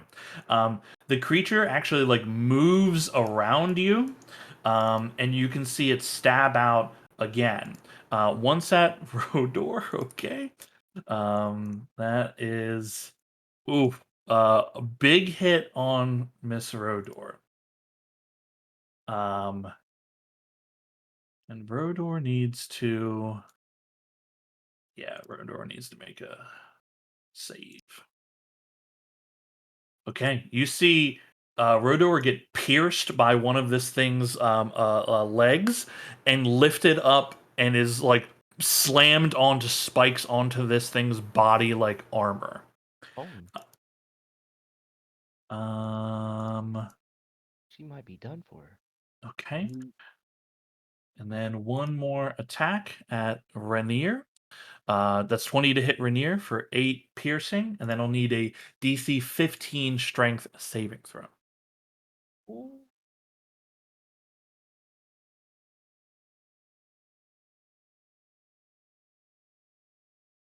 Okay, you are not lifted and slammed on to its body, but you do take the damage. Cool. These Killis go to back up their boy. That's a miss. This one here rushes to try to help here. That's a miss. Okay. Rodor is grappled and restrained on this thing. As like through the side of her abdomen, a like large spike on the carapace is just jammed and kept locking her in place.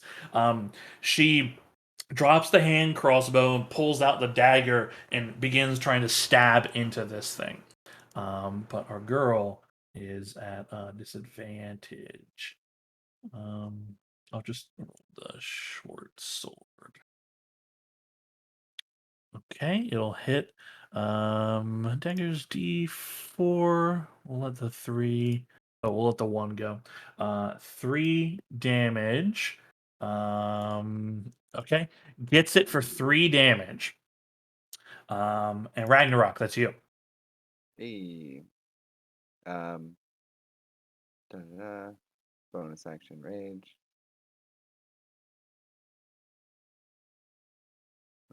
Sure. Normal. And then shifting, I will take the form of the tail. So a giant scorpion's tail forms out of the back of Ragnarok. Yep. And I will hit him. Where are you? There you are. Reckless attack. Hey. Nice. Got him. 21 damage. Ooh. Oh my god. God Huge. damn. Yeah, right? Yeah, that's incredible. Excellent. And I believe that's my turn. Okay, amazing. The experience gel lashes out at everything nearby it. What are the? Okay, that's the AC of those boys. Missing 1, missing another. Damn. Slamming the last one. Okay.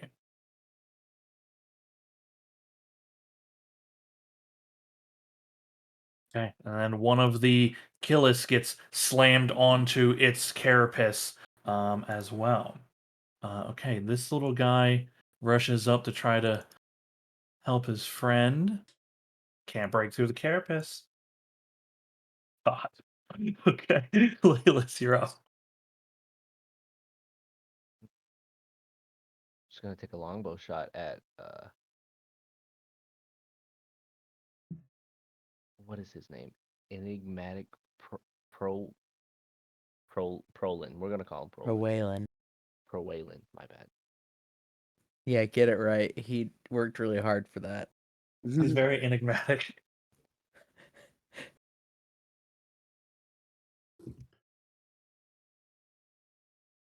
Damn. Nice. Okay, yeah, that's a hit. And then to use Basar's Nice. infused strike Mm, to mm-hmm. deal an extra, I guess 6. Nice. Max damage. Yeah, All right, very good. about where I'm at right now. Hell yeah. Yeah, and then no bonus actions. I'm just gonna hold here. No bonus action. Okay. Okay, Murph. Gonna try to acid splash.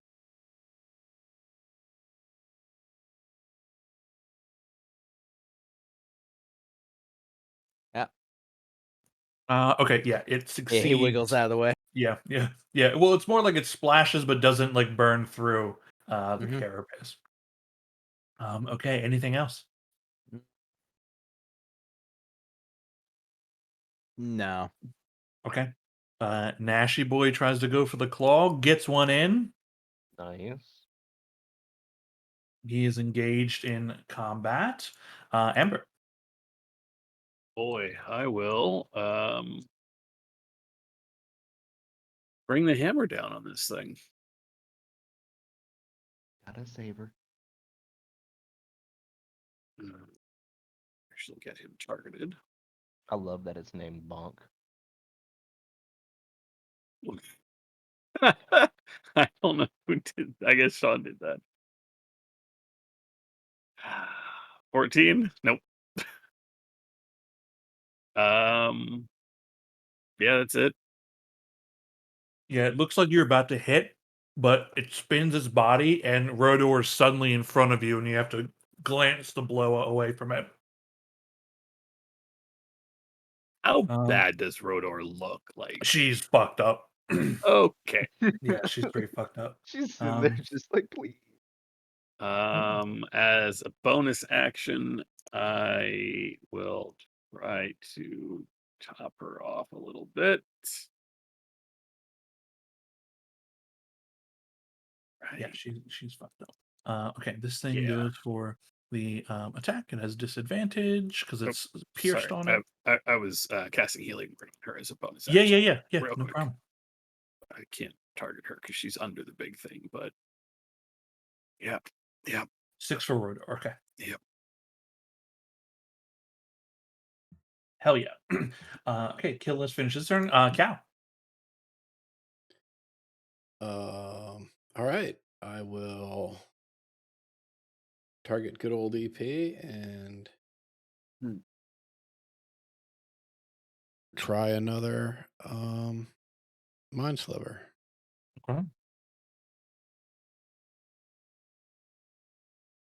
And that is it. Okay, Rainier. So Rodor looks like shit. And how's Bug Boy? Bug Boy. There's some like you can see some of his like ichor leaking, but he is like viciously like trying to slaughter everything around him. Okay, I don't know that I have a good enough shot at helping her right now, so we'll just do what I know I'm better at.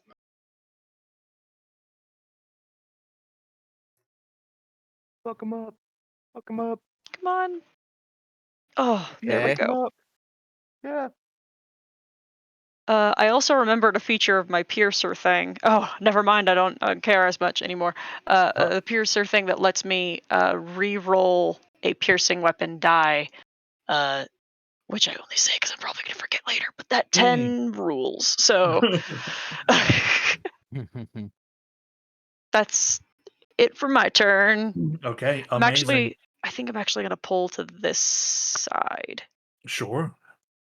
where Rodar is. Okay.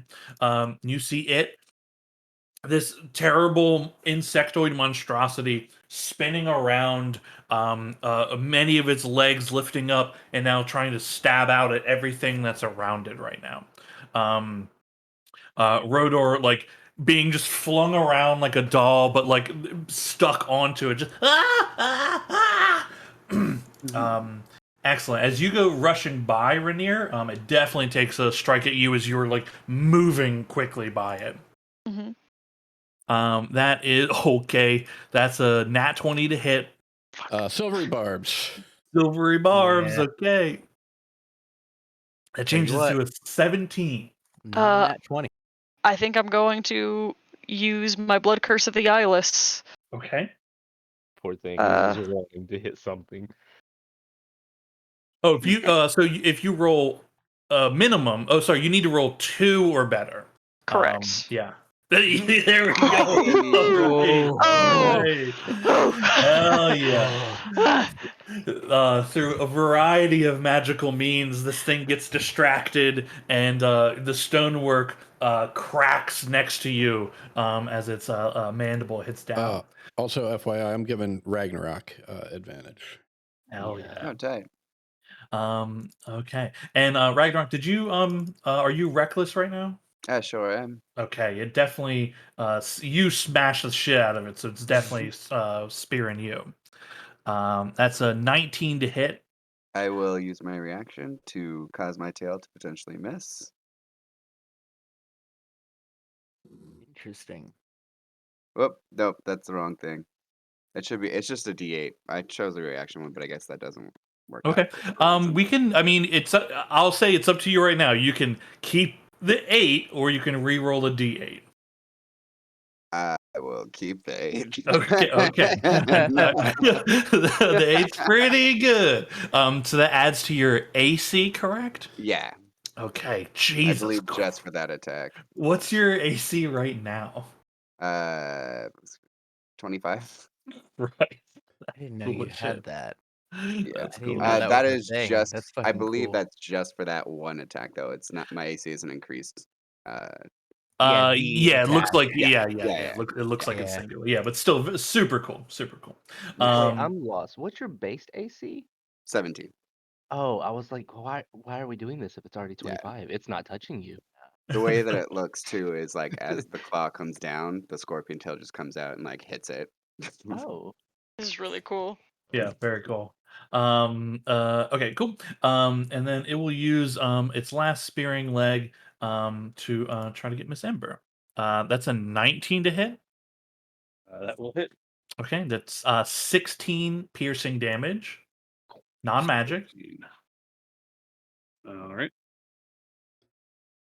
And then I'll need a DC 15 strength saving throw.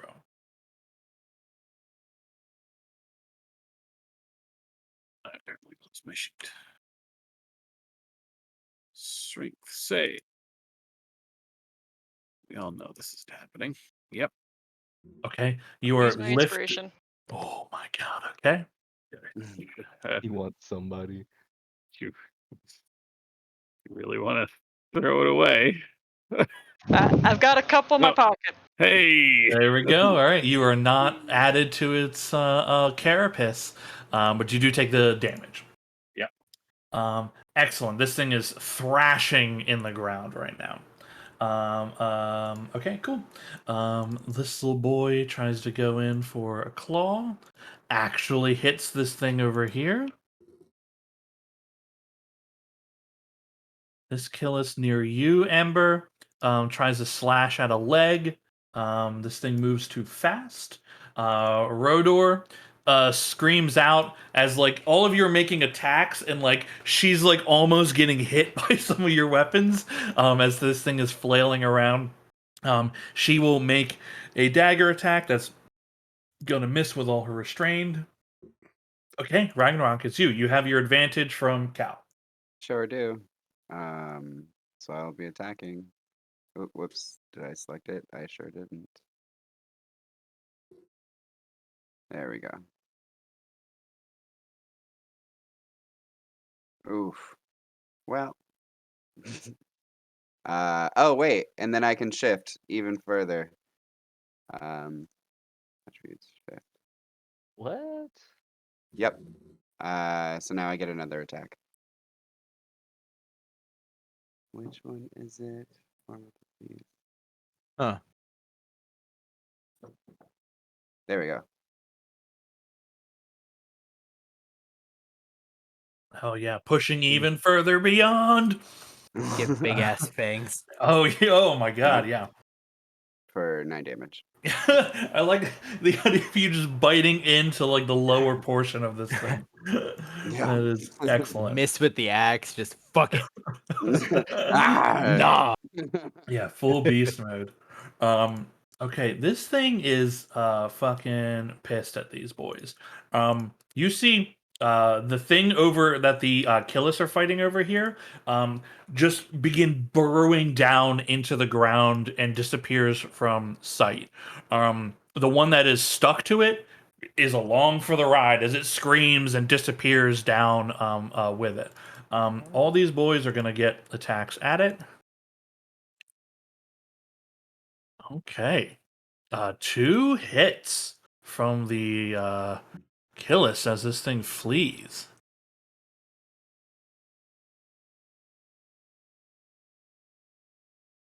Okay, you hear a screech of pain as this thing disappears underneath.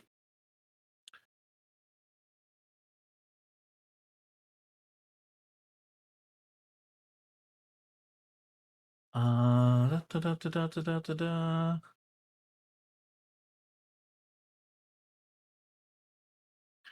It erupts from the earth behind Ragnarok, Cal, and Leyless. And this thing, I'm just gonna double check. Yeah, from its body. Okay, cool. You can see its long legs reach out and begin spiking at the 3 of you. Cal first. 18 to hit Cal. That's a hit. That's a hit for 17 piercing. I'll need a strength saving throw. Yeah. Mm.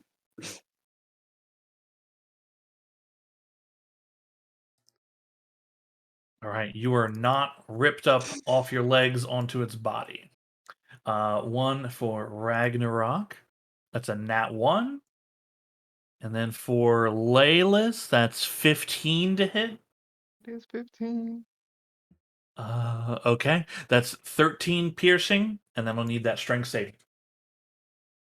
36 minus 13 is 23. Yep.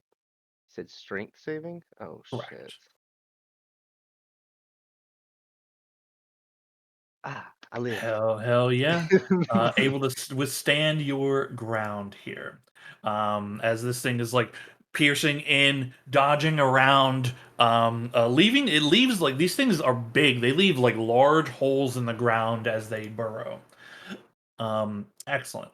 One of these, you're attached to it. They run over. They're gonna try to pull their friend off.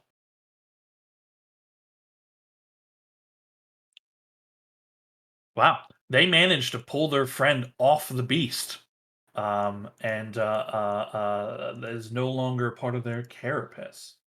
Christ, that's so loud. Laylis, you're up. I'm gonna move like 10 feet this way. Okay, And very good. This thing will use its reaction to try to stab you. oh, I didn't know I was Uh, close enough to it.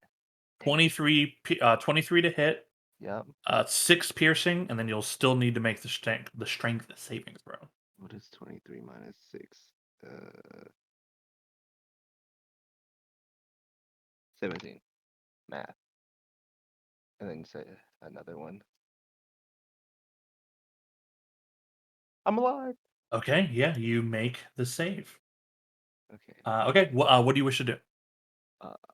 Longbow shot at the big guy that everybody else is having an expedition with. Mm-hmm.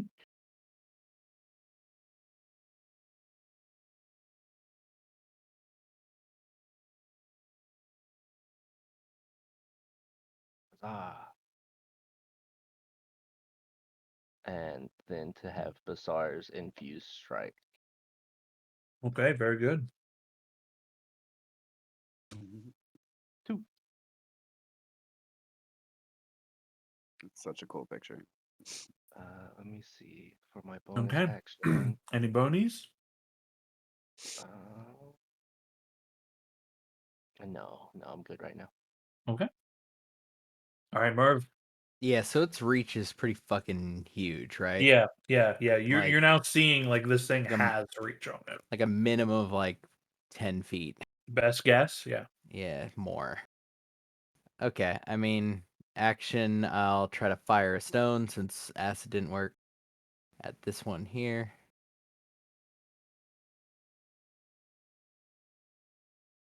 Yes. Yo, huge. Aim for its fucking head. You see one of its it has like several sets of eyes. You see one of them is just pierced by your stone. It roars in the air.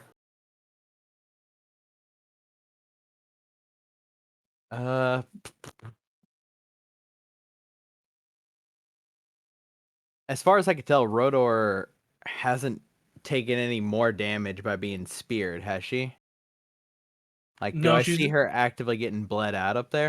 no, she's just being like flung Just thrown around. around, right? Yeah, and like she's like panicking. Yeah, weirdly, she might be safer on there than on the ground with how this thing is fucking spearing out around it. In theory. Yeah, that'll be my turn. Okay. I'll leave it. Mr. Nash runs over. You can see him like dives at it. Dives at one of the legs and just starts gnawing at it. Actually bites it. Love it. Bitch stole my move. Inspired. It's an Okay, yeah. homage. Bonk him. I will try to. Bonk him. Bonk him. They have multiple attacks. I mean, Ooh, I've yeah. seen them launch multiple attacks. This might actually be worth it. If I can get this to. Hello.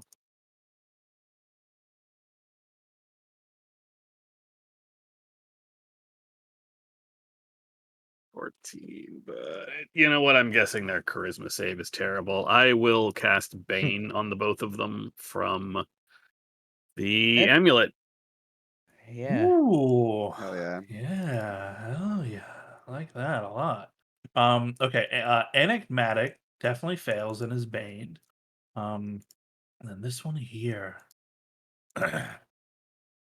also fails. Okay. Nice. Both baned. Nice. Anything else from Miss Ember? Nope, Okay. not automatically deducted a charge. So Is that Well- okay, I think this is the one that's on the boy. Okay.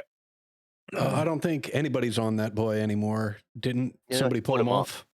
Oh yeah, he did get pulled off. Yeah. Thank you. Mhm. Okay. He also begins biting at one of the legs and does hit.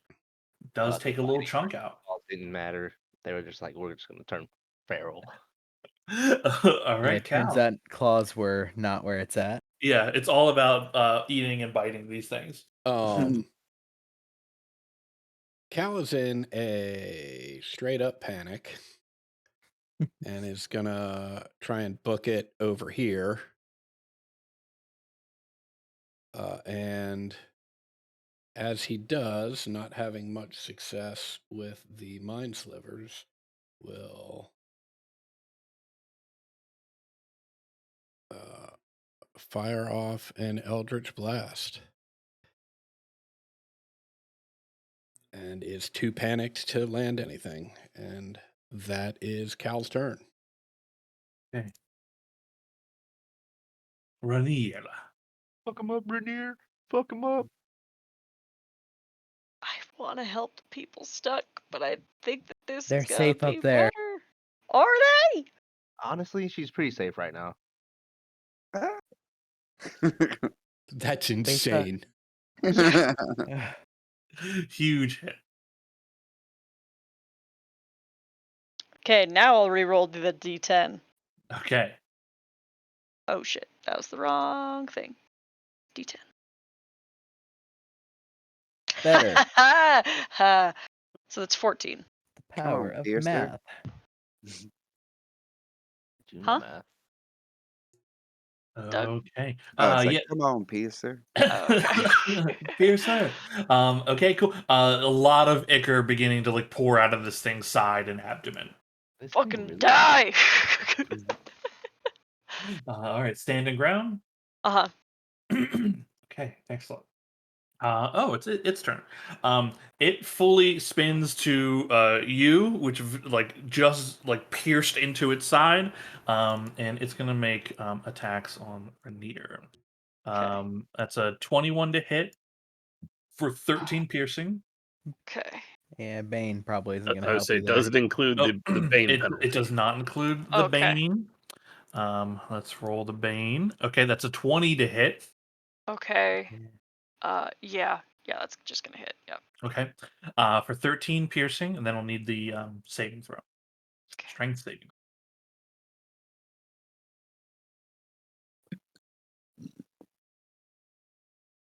Oh, Ooh. All right, you are pierced and slammed on its carapace next to Rodor. uh, are we winning or? Not yet. We'll get there. All right, you are grappled and restrained as a part of its spiky body is locked into you like barbs. Excellent. You see it wrings its legs down near Ember. We're at Ember. That's 20 to hit Ember for 13. Oh, sorry. Bane. That's 17 to hit Ember. That'll miss. That'll miss. Oh. Bane. hey. Okay. And then one's at the kill list right next to it. Okay. Bane. Bane. That's definitely going to hit the kill list, Yeah. however. That boy takes a little damage. Then needs to make its save, which it does. Okay, it gets pierced through its side near its shoulder, but is not lifted up. This thing is panicking. It's trying to figure out, like, you see it beginning to like burrow into the rock, like it's about to go, but it's just like starting to dig right now. Cool.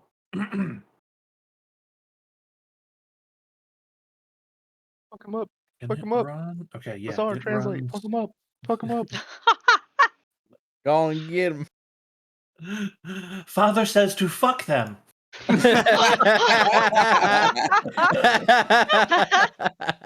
I hate that image. Oh fuck.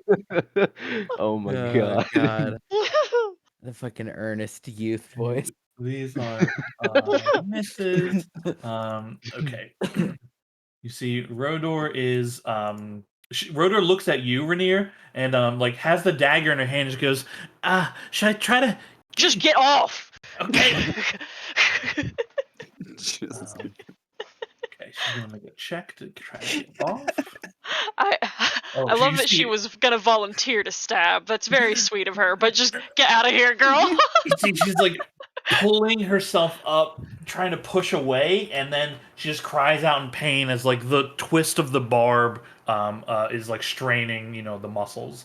It hurts to try to do it. She does not succeed. Okay, Ragnarok. All right. First, I'm gonna bonus action bite because I'm still deciding what to do with my fucking action. Oops. Yeah. Cool. You Let's go got ahead it. and do this. Rip his tail off. Reckless. Rip his tail off. Hits. Huzzah. Holy Hey, shit! hits. Look at that. Yes. Kill. Should I hit it or should I grapple Yeah. it? Kill it. Okay, cool. Hit it. I'll hit Hit it. it. Kill. Cut the legs off. Make it so it can't run. You see blood, barbarian. Kill. Beam. Good. Kill it. Kill it. Yeah. Ah, yes. Damn. 14 damage. Oh fuck yeah. Yes. Yes. Barbarian. And yeah. How do right you? in the new. Other one. Yeah, how Huh? do you take down this giant insect that has your allies, pierced onto it? No, I'm just gonna, in very quick succession, just start cutting away the things that's been grabbing people until it bleeds out. Okay. Just hacking. As it falls to the ground, like you can see it struggling to get up, and you're just bashing, long past where it's like given out. And Rodor and Rainier are freed from it. As I walk Um, away, I still have a piece of his arm in my mouth. Hell. I love it. This is the way. Okay, that was your action, bonus action, then a little bit of move. Yep. Okay. up, You Joe? see this thing who's been like assailed by these Killis, hears the screech of its ally, sees it, down on the ground, goes into an absolute rage and unleashes all of its attacks on our dear Ragnarok. Tight. Oh. I have one Uh, reaction. Okay, it's 22 to hit. Bane? Oh, so Brain. sorry, Bane. Not that Bane will help you, but No, okay, Nah. that's 20 to hit. Bane plus reaction. Come on. Yeah. Yes. Miss. nice. Oh my god. Jesus. Okay. Second The other two attack. got me. Okay, that's a 26. Well, Yeah, Bane's not helping you there. nah, Bane, Bane's not helping Silver you. that's barbs. 20. Okay, 24. Bane. Silvery barbs. Okay, that brings it to 13, which Yes. will miss. Yeah. Hey. Okay, it's Lewis last. will have that advantage. Okay, Laylis gets the Nice. advantage. Its last piercing stab as you're like just getting out of the way, like you're preparing to bring your axe into its abdomen, and it just cannot catch up to how fast you are. With Bane, that last one is a miss as well. Bane. Bane. Bane. I'm Team Bane now. I doubted Bane before, but you've shown me the way, Ted. It's nice when I don't have to repair it. Hell yeah. Yeah. Okay, Laylis. Well, this little dude. What do I have here? You said I have advantage, Cal, correct? Correct. Your first die roll. Okay, I will use my free Chaos Bolt on Ooh. what's his face. Yes, Paul. Huzzah! Golly, that's a lot to read. Yeah. Advantage. You choose one of them. Hit.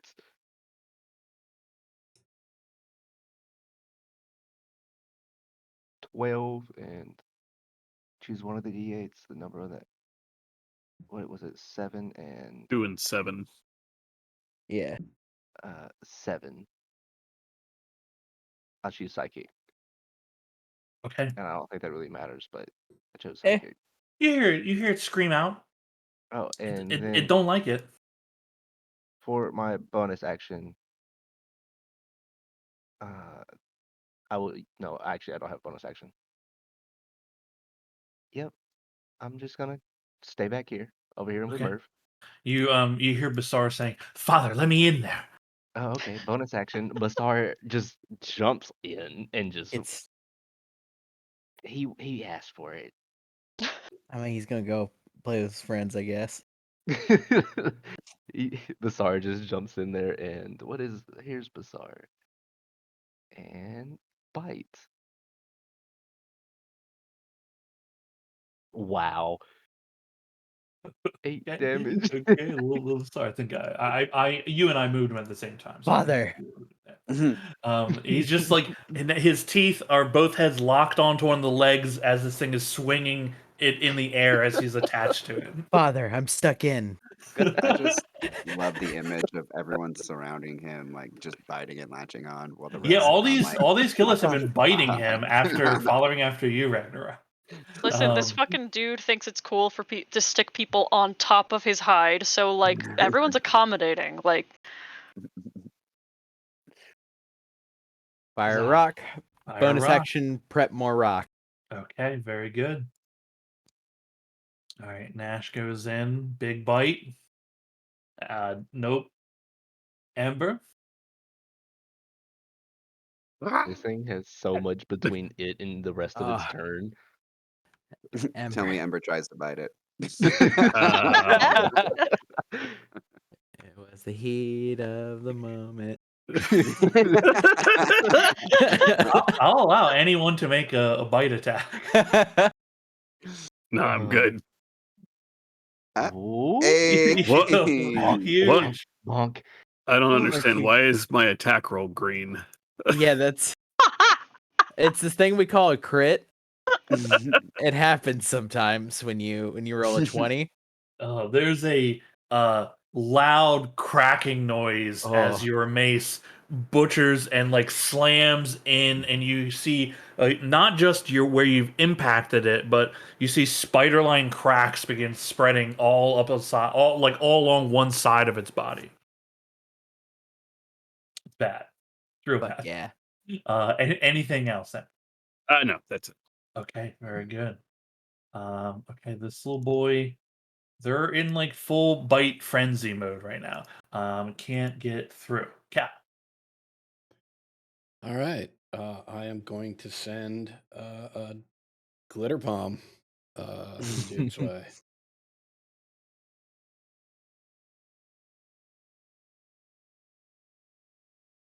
It's too experienced. Yeah. Hide is still pretty tough on its own. And that is it. I love that you called it a glitter bomb. Rainier. It's such a good vibe. just dropping from the felled corpse of this thing, and drawing back on the crossbow, retargeting.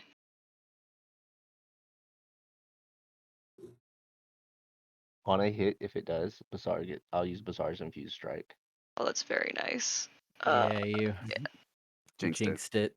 Yeah. Oh, I'm sorry. Oh, Never plan. It's fine. It's fine. That's true. Never plan. That's Okay. true. All right. These little guys also keep going in for the bite. The bite zero was working. Okay. I really just imagine these things start feasting whenever they kill it. I mean, Maybe. yeah. Yeah, I probably. think they've already started feasting. Like I think there's flesh in there. It's kind of hard to say.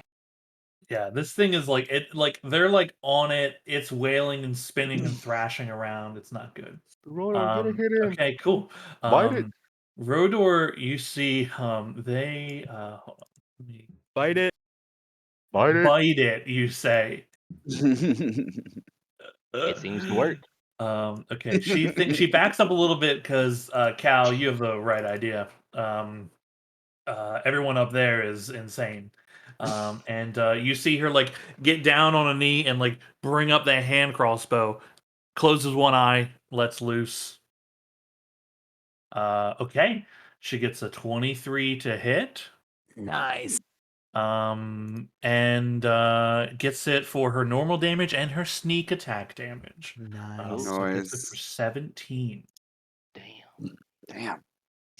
You see the bolt go into one of this thing's eyes as it snaps around him, is like crawling, scraping at its face to get the bolt out. You see she kind of loads the crossbow back up, looks at you, Rainier, and goes, thanks. I did nothing, but I'll fucking take that. Hell yeah. That's bad drag. Damn. Okay, Ragnarok, you're up. Alright, going to attack. This is your moment. Kill it. Reckless. Kill it. Yes! That's Yes! not really- Oh. Ragnarok! Fuck yeah! Oh, my God damn! Oh, that's Oh! spicy. Oh God! And I'm not done yet. I mean, Oh, he's still going in. he shouldn't have. He dead. Oh, is he? Okay, He's never just a mind. boy. Sorry, my sheet was over it. He's already He was dead, still Doug. raging. Same thing. You Walking just away, spitting out a little piece of his arm. yeah, tearing off a piece of it as this thing like scrambles. It's still like it's standing above its hole, and as you have laid it low, you see its body like collapse and then sink into the hole that it's dug. Only like halfway in. And the Killis are in like bloodlust, and they dive on it and begin gnawing away at its carapace and like trying to get to the meat inside this thing. Nice. Fuck him up. What is Merv saying? Fucking hell, Ragnarok. You sure you didn't like do anything else before you were not a familiar? Like, good lord. Very impressed. Well, Boakas is kind of the one that taught me how to fight, so Oh. it's not just me. And Sawi, I don't normally like to bring this one out, and he holds the tail. He kind of like Yeah, I'm hugs kind of. it. I actually go to like fascinated by it. fist bump the like weight of it. Oh, you don't want to touch that.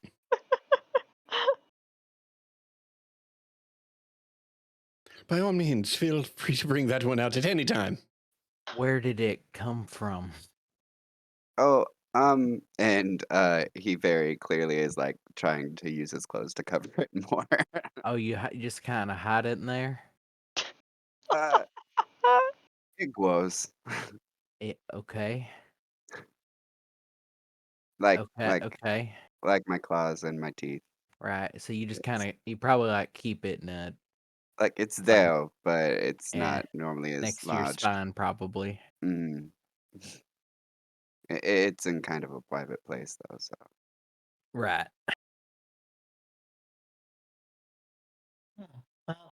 Well, look, tail, no tail. Just, I'm glad you're on our side. thank you.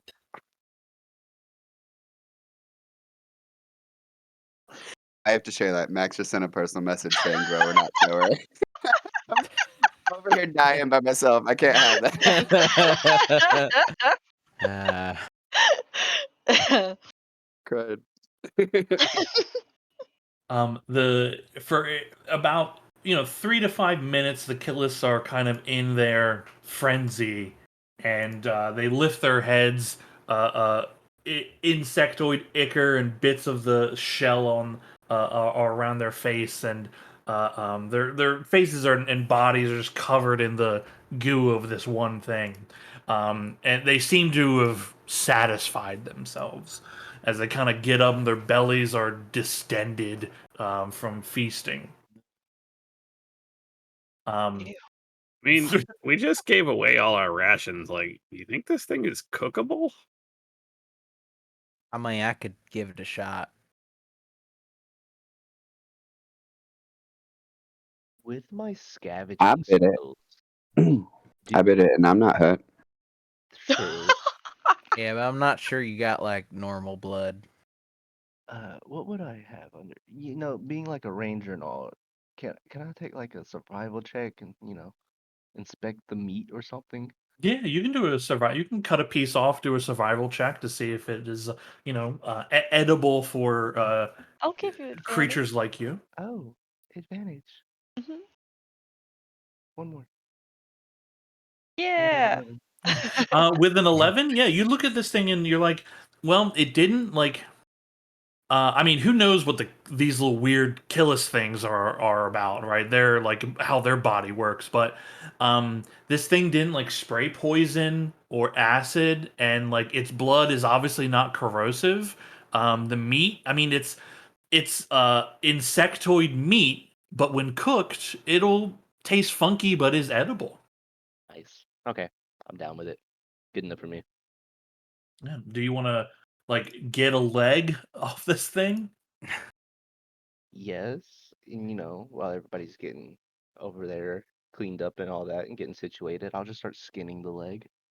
Yeah. Well, it's a carapace, right? So I mean, you could like crack it open, but like you kind of like your bet with an 11, your best bet is to keep it in its carapace and cook it. That way, Got it's it. like in the shell and won't like leak everywhere. Got it. I'll do that. Cool. So it's a Varakith. Uh, you have a Varakith leg. It's essentially it'd be equal to like 2 rations when cooked. How long is this process taking? Easy like 10 minutes or so. Okay, gotcha. Got it. I have a whole mess kit and all that. Yeah. Are we good to move on, or anybody need like a breather? I Well, think I think we need to help some of us. I was gonna say Rainier and Cal and Rodor look pretty messed up. yeah, Okay, might drop dead at any moment. right. Can you ask Nash if he can find us a spot to, I don't know, This spot seems hunker as for a good as bit? I feel like there's gonna be some kind of scavenger what's gonna come looking for a corpse, something like this. Through the telephone, Nash responds, uh Varakith, big danger. Safe now. Right. He said we're Okay. good. Yeah, I stand corrected. Good. And I am going to convert my pact magic slot into a sorcery point before I take a short rest. Nice. Loophole. Yeah. Short rest it is. Cool. Yeah, everybody can take a short rest. I feel bad about being a little stingy with my blood curses, but still ideal.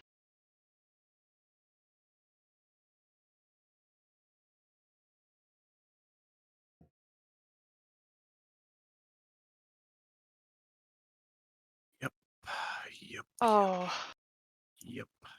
oh, Oh. Ted. Ted. Uh, uh, Oh, shit. 8. Fuck it, I'll use one more. God Can't use damn. them if I'm dead. I need some of you to Hey, roll okay, higher. there we Oh, go. there you go. Okay, well,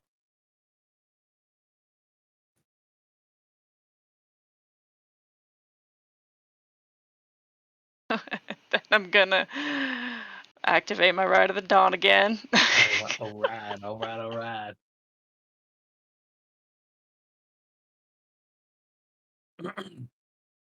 God damn. Whew.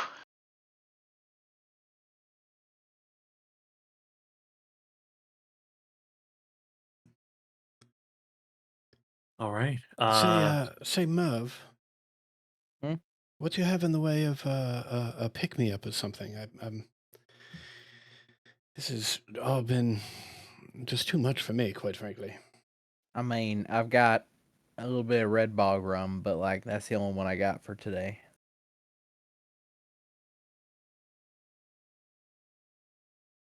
Very well.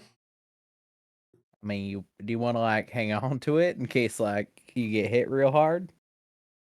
Oh, if I get hit real hard, someone else will have to administer it, so it doesn't make any Yeah, difference. fair enough. I know, You go said ask. you needed help. Pardon me? Do you need help with health?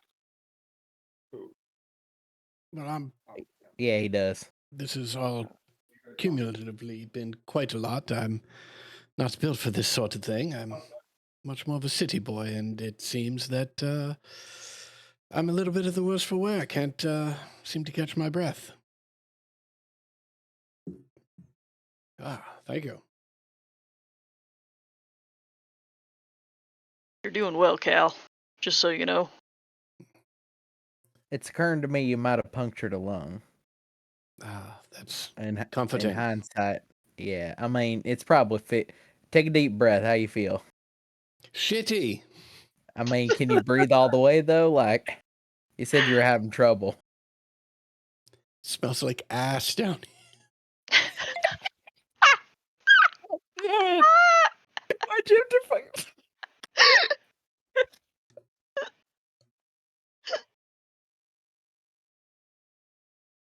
Oh, I can't.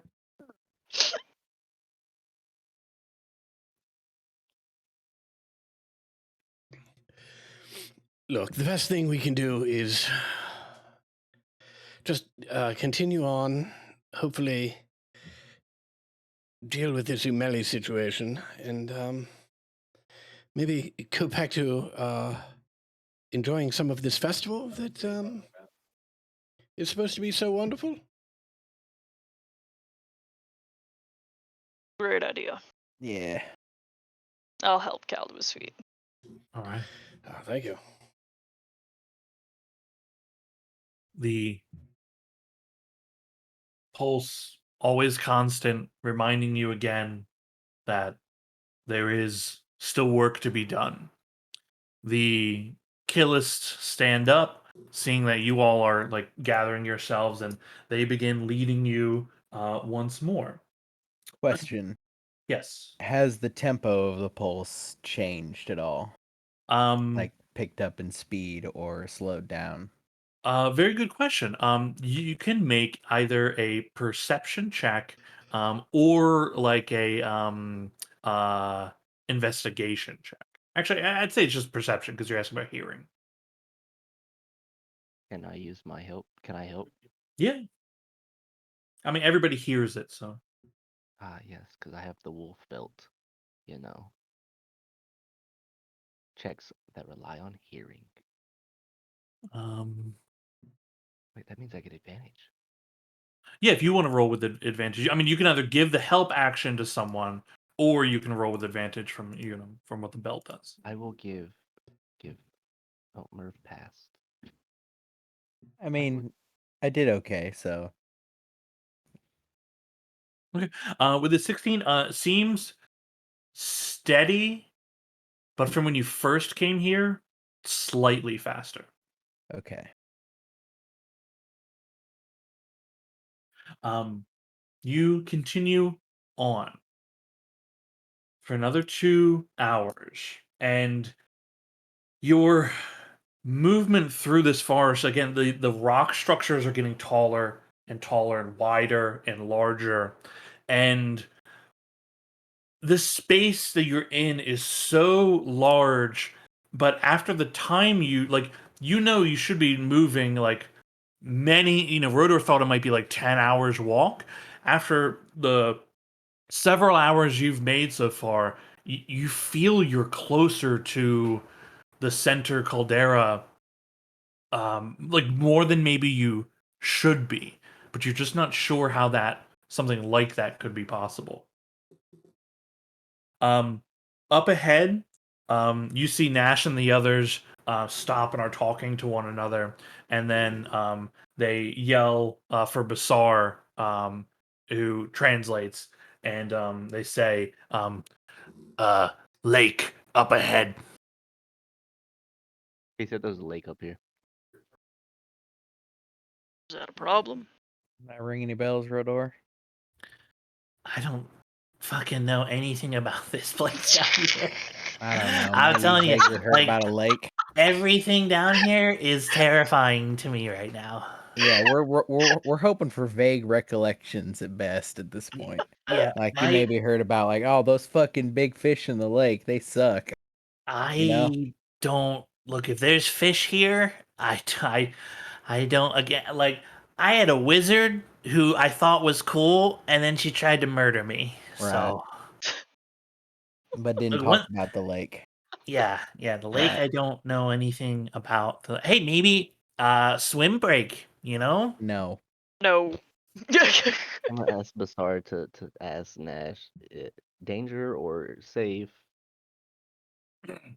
Nash says unknown. Fair enough. Okay, well, You don't how do know. we get around it?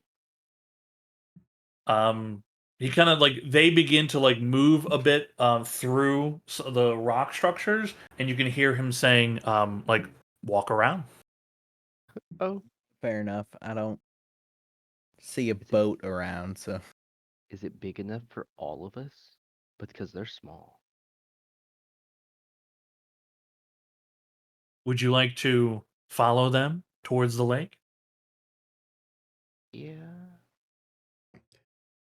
Cal's following him Yeah. towards the lake. yeah.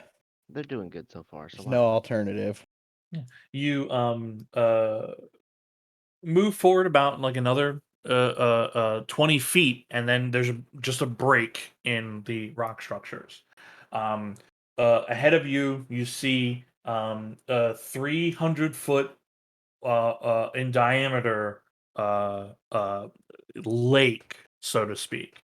It is a black fluid that kind of ripples on the surface a little bit in this kind of shallow basin. The ripples on the surface are vigorous and constant, and they're interacting with each other in like complex ways. Sometimes they're like slamming in and canceling each other. Sometimes they hit and like build up like a few feet up they come and then splash down. It reminds you, for us, it's like ferro fluid. Oh, you Mhm. know I'm gonna be using Mage Hand and getting like a flask full of this shit. Yeah, and at any time it like coalesces and like erupts into a larger structure, the tip of which like it looks like it's getting hot at the tip, like it's about to ignite, and then it collapses back down again. And this kind of happens like all over the lake. Yeah, can I use my telekinetic hand to try to get some of this in a flask? Yeah. What's the distance on your hand? 30. 30 feet. Cool. How close do you want to get? Do you want to do 30? Do you want to get Oh, closer? I'm getting as far the fuck away as possible. I don't trust what happens if you get a drop of this stuff on you. Okay. Like, And you want to like use it. You want to telekinesis it into a flask. yeah. Okay, cool. You float your flask over, dip it into the fluid, which is quite viscous. Yeah. You see your flask beginning to fill, and you lift it back up, and there's a portion of this material that is coming with the flask and lifting up and up and up. And as it's being pulled back, you can see it coalescing into a like humanoid looking form. Oh. Do you continue to pull on the flask? Nope. Cool. Just drop. How much like do you get it close to you? The second it gets above the water and I'm lifting it up and I see there's a figure attached to it, I don't pull it any closer. Okay, So cool. like all I'm really doing is moving it up, and then the second I see that, I just let it drop. Yeah, so it would be like 20 feet away, right? As you're pulling diagonally, and Yeah, this thing essentially. stretches and then begins to form, right? Mhm. You see this figure begin to. It's again like humanoid is a loose interpretation. It has it's like a liquid. Imagine like the liquid T1000, but less defined. Before he makes all the adjustments, it's just like torso, arm, leg looking goo. But it is like black, reflective material. Yeah, I just look at everybody else like, y'all saw that shit, right? I wasn't just me. You see this humanoid form. The flask is like kind of like stuck on the Mhm. top of what would be its head. You can see it reaches what is the arm, and the flask is transferred to the end of that. It doesn't make hands. It's just like Yeah. a rounded thing. It moves the flask to it and begins stepping towards you, holding it out. It approaches 15 feet, 10 feet, 5 feet. It is right in front of you and Yeah, holds the flask out to you. I will reach my hand out, but I don't grab it with my hand. I grab it with the mage hand.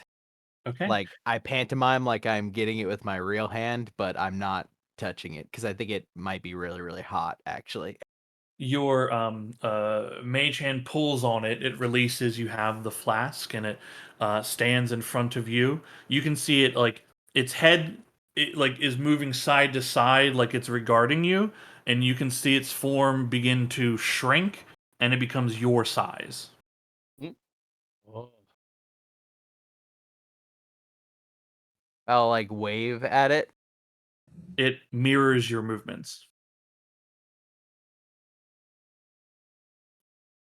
Uh, I'll set the flask on the ground and take a step back and point at the flask. It takes a step back and points at the flask. Turn to look at everybody else. Do y'all see this shit? Mm-hmm. It's fucking cool. Can I see like nature check? At least knowing that there can be biomechanical things, right? From like the weird fluid that was safeguard. Like, can I get a beat on what kind of thing like if it is if it is at all natural or if it's completely unnatural? Yeah, you can make it. Yeah, give me a nature check.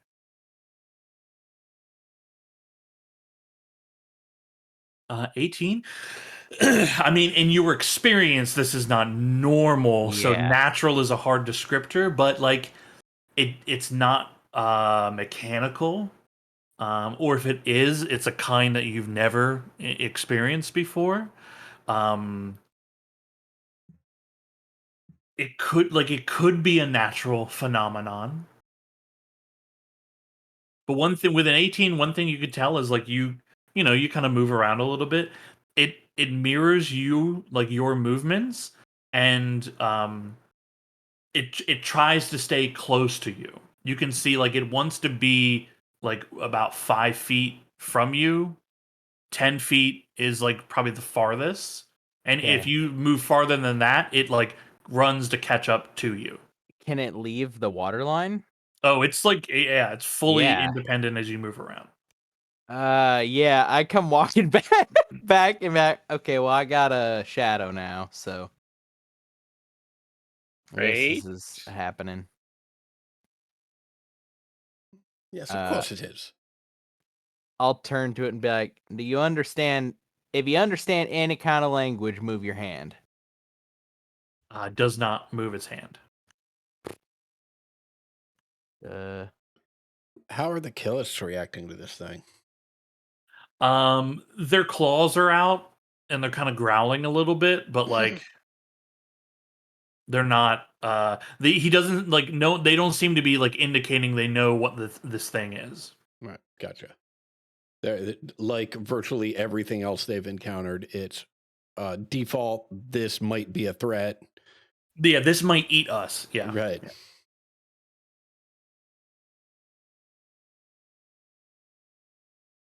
Well, doesn't really seem like there's anything we can do about it besides let it exist or Yeah, I kill mean, it. So we can try to kill it, I guess, but I don't know that we need to do that. turn and look at it. If I like make a movement, is all it's really doing mirroring me at the moment? Yeah, it mirrors you, shadows you. I'll like try to point to a spot that's like 10 feet on the ground and make a gesture that like I want it to like move to that spot. It does not go to the spot. It just Okay. makes the gesture that you were making. Yeah.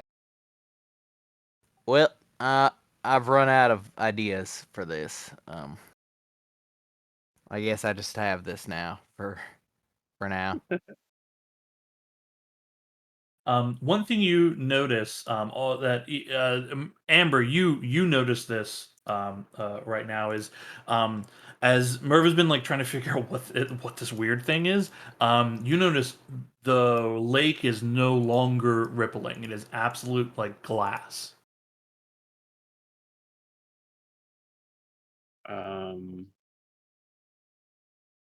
Merv? Hmm? Is that thing the whole lake? I glance over its shoulder. Maybe.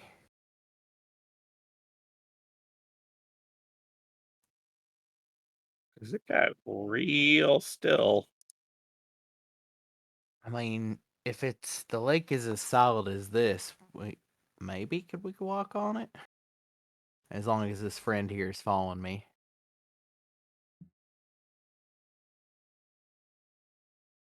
Anybody got like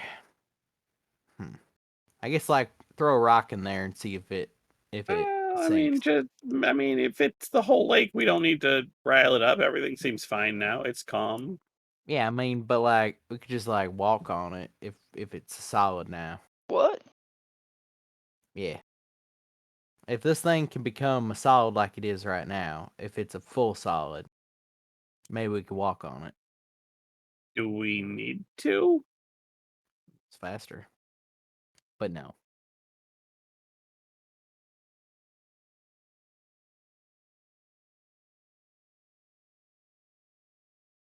Maybe we just go around. Right. Turn to my shadow. Okay, I'm gonna treat you like you can understand me and like you're a thinking thing. Because I think you probably are a thinking thing. So like I'm gonna ask you if you want to come with us, but I know you don't understand what I'm saying.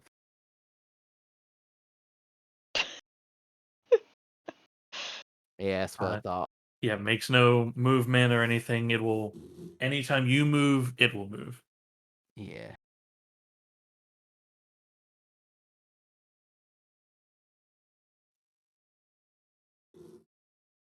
You hear Basar translate for Nash. Come. Right. And they begin trailing around. They give a wide berth to this lake. Yeah. As we get further away from the lake, the thing's still like keeping a solid form. Oh yeah, absolutely. It is. Do its It is like you have gained a new shadow. yeah. Do its footfalls make sound Yeah, it's or leave a fully. trail? Yeah, it's fully solid. It doesn't leave a trail of goo. Yeah. You can see it's like picking up debris that is like sticking to it. And Yeah. then every like 20, 30 feet or so, the debris kind of falls off of it as it like does something to cause it to release. But it doesn't Huh. like leave a trail of itself behind. It just follows you in particular. Yeah. Oh, this is probably fine.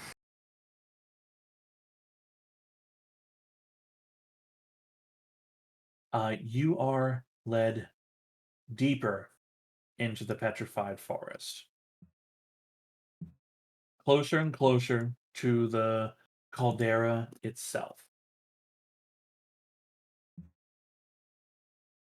You see, as you break through another section of the petrified forest, you see one of those massive geomorphic Goliaths cutting through the path ahead of you. It is 80 feet tall, as it just everything in its wake just cracks and breaks and falls over.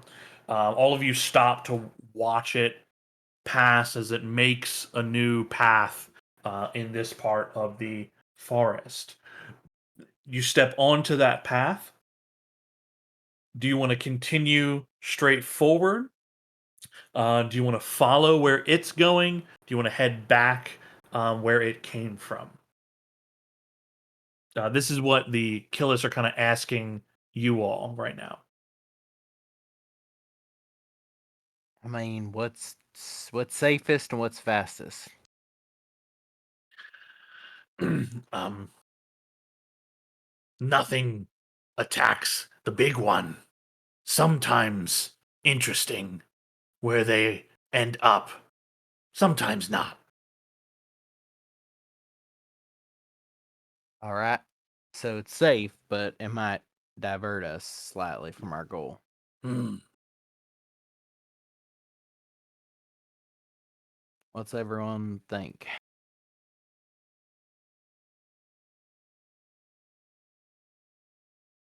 I admit that I'm compelled, but I don't know. How do we feel? You kind of need to make up some time. On the other hand, as before, can't really do much if we're makes the facial expression for dead, where you like, blah. Yeah. Nash, what do you mean by interesting, I guess? Is it like a fighting place or? Hmm. Sometime sleep, sometime angry, sometime something else. Right. Cryptic. Got it. Yeah, I don't.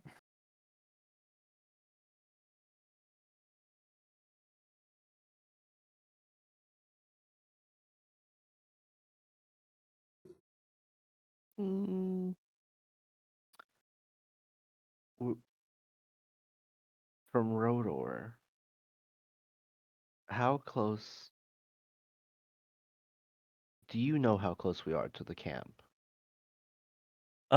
She kind of like leans a bit, looking. The rock structures are like they're so tall and dense right now. They're blocking your view.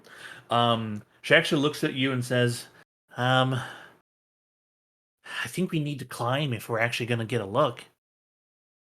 Anyone good at climbing?"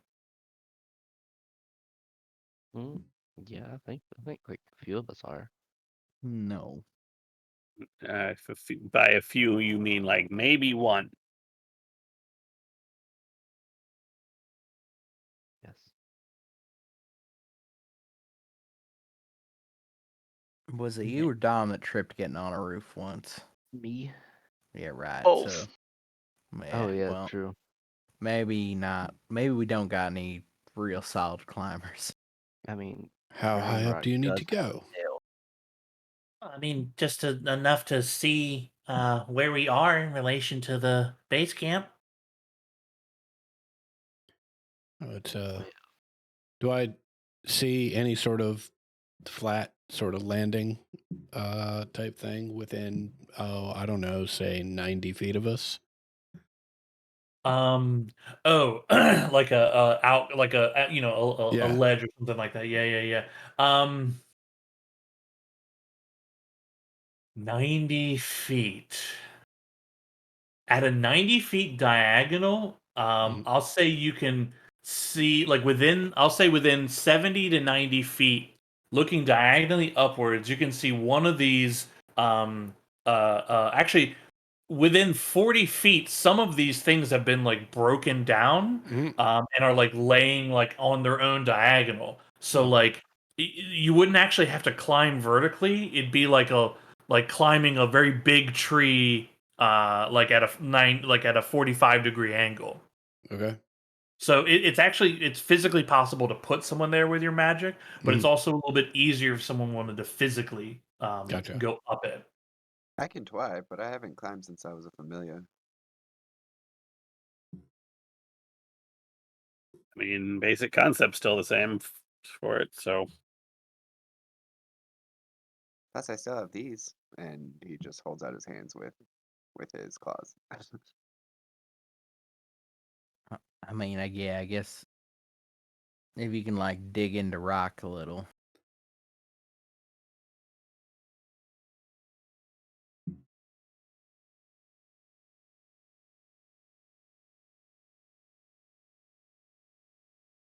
Right? Yeah. I will attempt to climb. Cool. Watch me go, guys. It's a easy check because of the incline. So it's not super difficult. It's just DC 11 athletics check. I'd still fail. Does anyone have a vision armor? Have a what? Inspiration. All right, cool. That one. Don't think so. You get about like halfway there before your claws begin losing purchase, and you're just sliding back down a bit, and you're scrambling and scrambling, and this particular one you've chosen to climb is like so smooth that you're unable to find purchase on it. You do get a glimpse though. That's Um, bizarre. you can check to see if Basar has like climb speeds and all that kind of stuff. Um, uh, uh, you get a glimpse of the caldera. It looks like you're probably about like 4 hours walk, but like this place is like distance has been weird here, and it looks like it's as north as like you can understand north to be without an actual like compass point, right? Mhm. So it's more like ahead. So you catch that you are close to it right before you slip and fall, and you take 4 points of bludgeoning damage.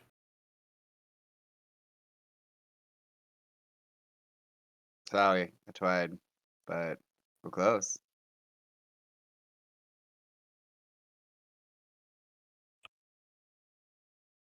Yeah.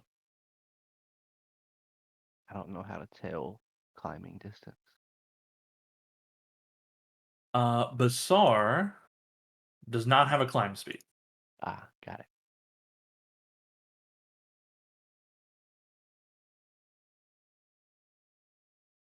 So the question for the group is follow this thing, see if it ends up see where it ends up, or continue just on straight.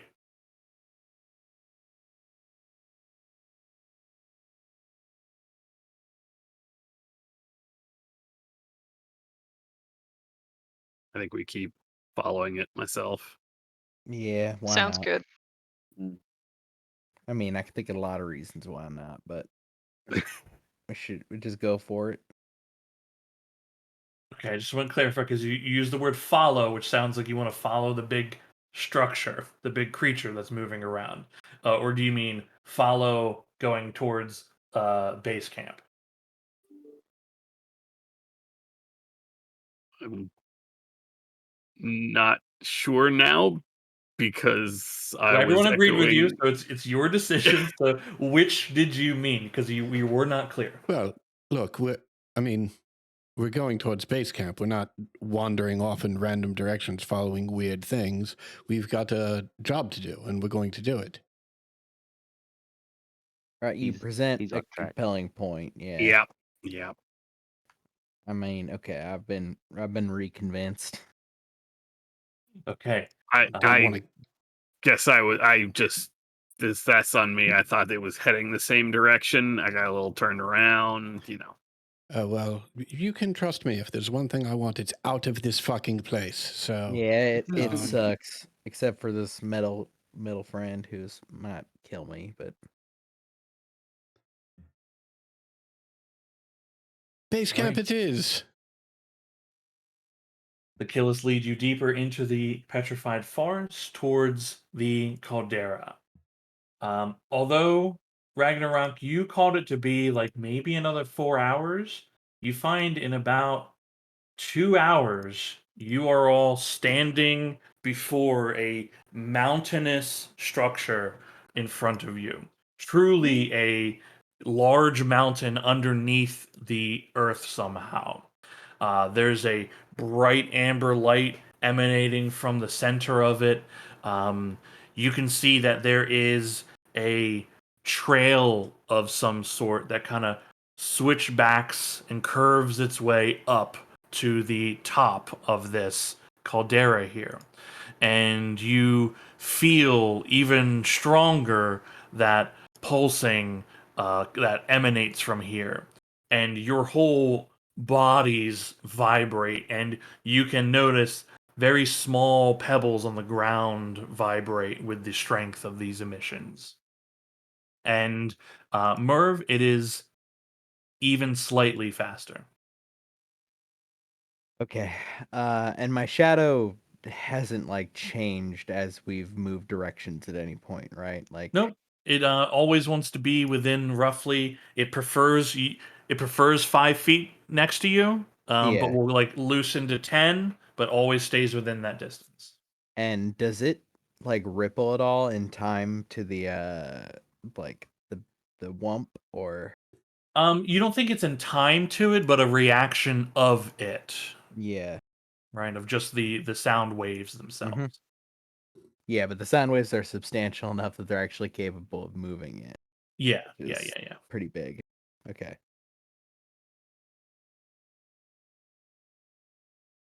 All right. You see Nash and the others are talking to one another, and Nash steps forward and says, uh, "This as far as we go. We wait."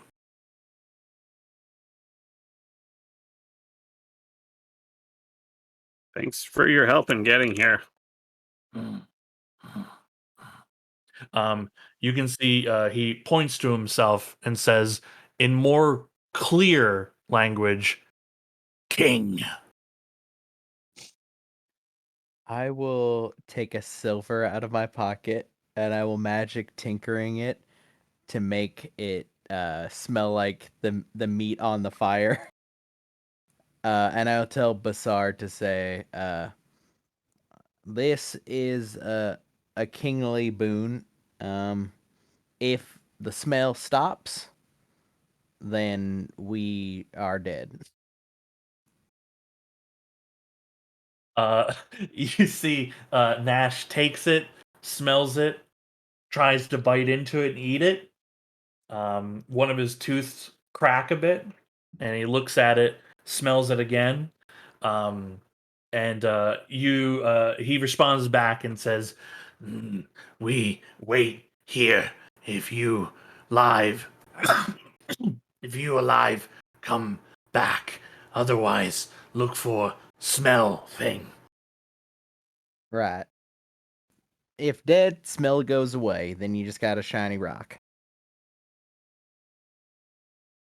You see, he nods, and him and the others here begin like scraping away and putting some rocks together to kind of make like a little defensible station for themselves at the base of this mountain. You see, Rodor is checking her gear, making sure the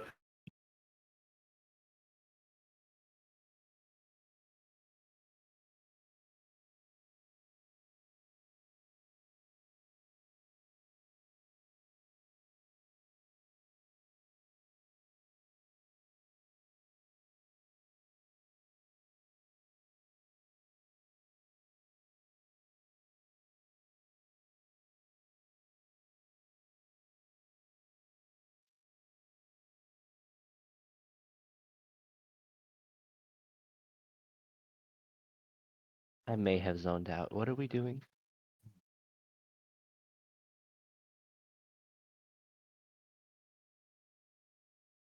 Hello? Hello. Yeah, my Discord just crashed. I needed to relaunch it, so I'm guessing that other people are in the same boat. Huh. Can you guys hear me? Yeah. I Yes. can hear you guys. Hey. I was just like chilling. Oh, yep. I'm back down to 41. There was just a massive latency spike for no reason. Yeah. Can you guys hear me? Yeah. Okay. I can hear you all now. Okay. I was sitting here and I was like, did I zone out that hard, or did it really just go that quiet? Yeah, no, there's a big old hiccup. I think Cody's having an Um. issue. Okay. Rodor makes sure that like all her equipment is set, and then she looks to all of you and says, "Are you guys ready?" Mm-hmm. Yeah. Best we're gonna be. All right. Um. She kind of walks with whoever. She doesn't want to lead, but she will walk in front with whoever else wants to walk with her.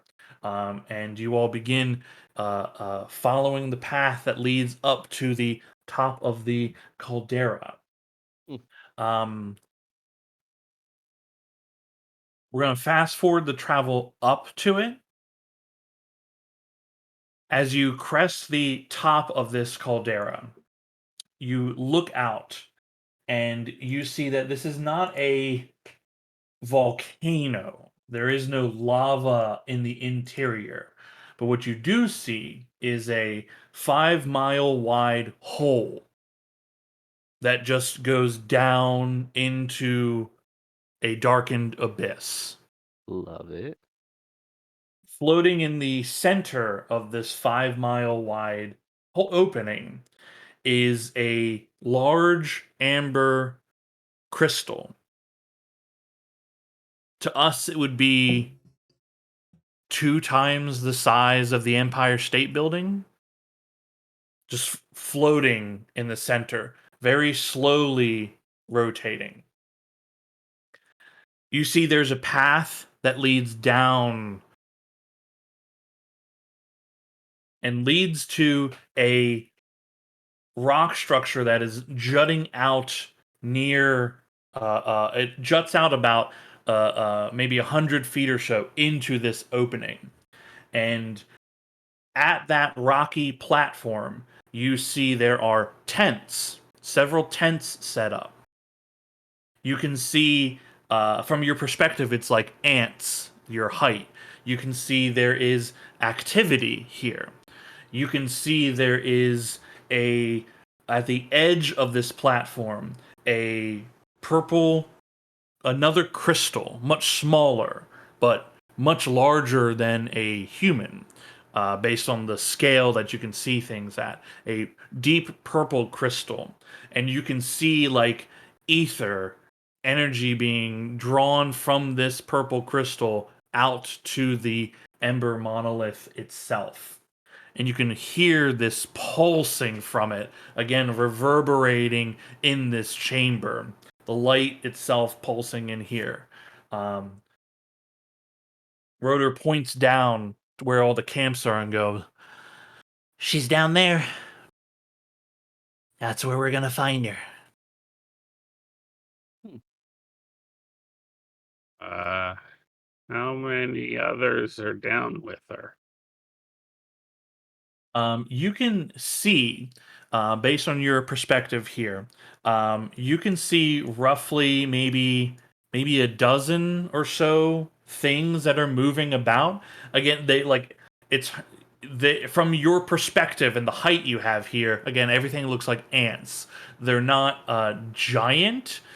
They seem to be like roughly the size of a human, that are moving about. You also notice that the piece of rock that is jutting out into the abyss is supported by 4 cables on each side, leading towards like a metallic tower. So there are towers with tension cables that are keeping the platform in place as well. And you can see that there are cables also leading from where that crystal is into the tents where they are as well. So you have a kind of a bird's eye view of this place. I will actually show you your bird's eye view here for a moment. I do not own any token with vision in this scene. That is probably accurate. Same. Yeah, So that's it's a probably black accurate. screen. Yeah, hold on a second. Ah, There we cute. go.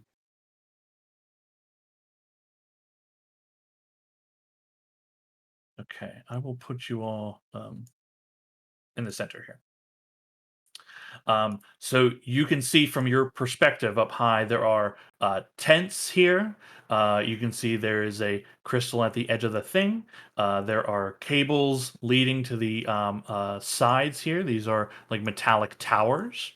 And there is like walkable rock structure around there. And your path leading down will take you here. Hmm. And you can see that there is one individual that maintains themselves near that crystal. That they seem to stay there all the time. Yeah. Cool. And that's where we're gonna end session as you approaching and seeing base camp and the monolith itself. Love it. All Love to right. see it.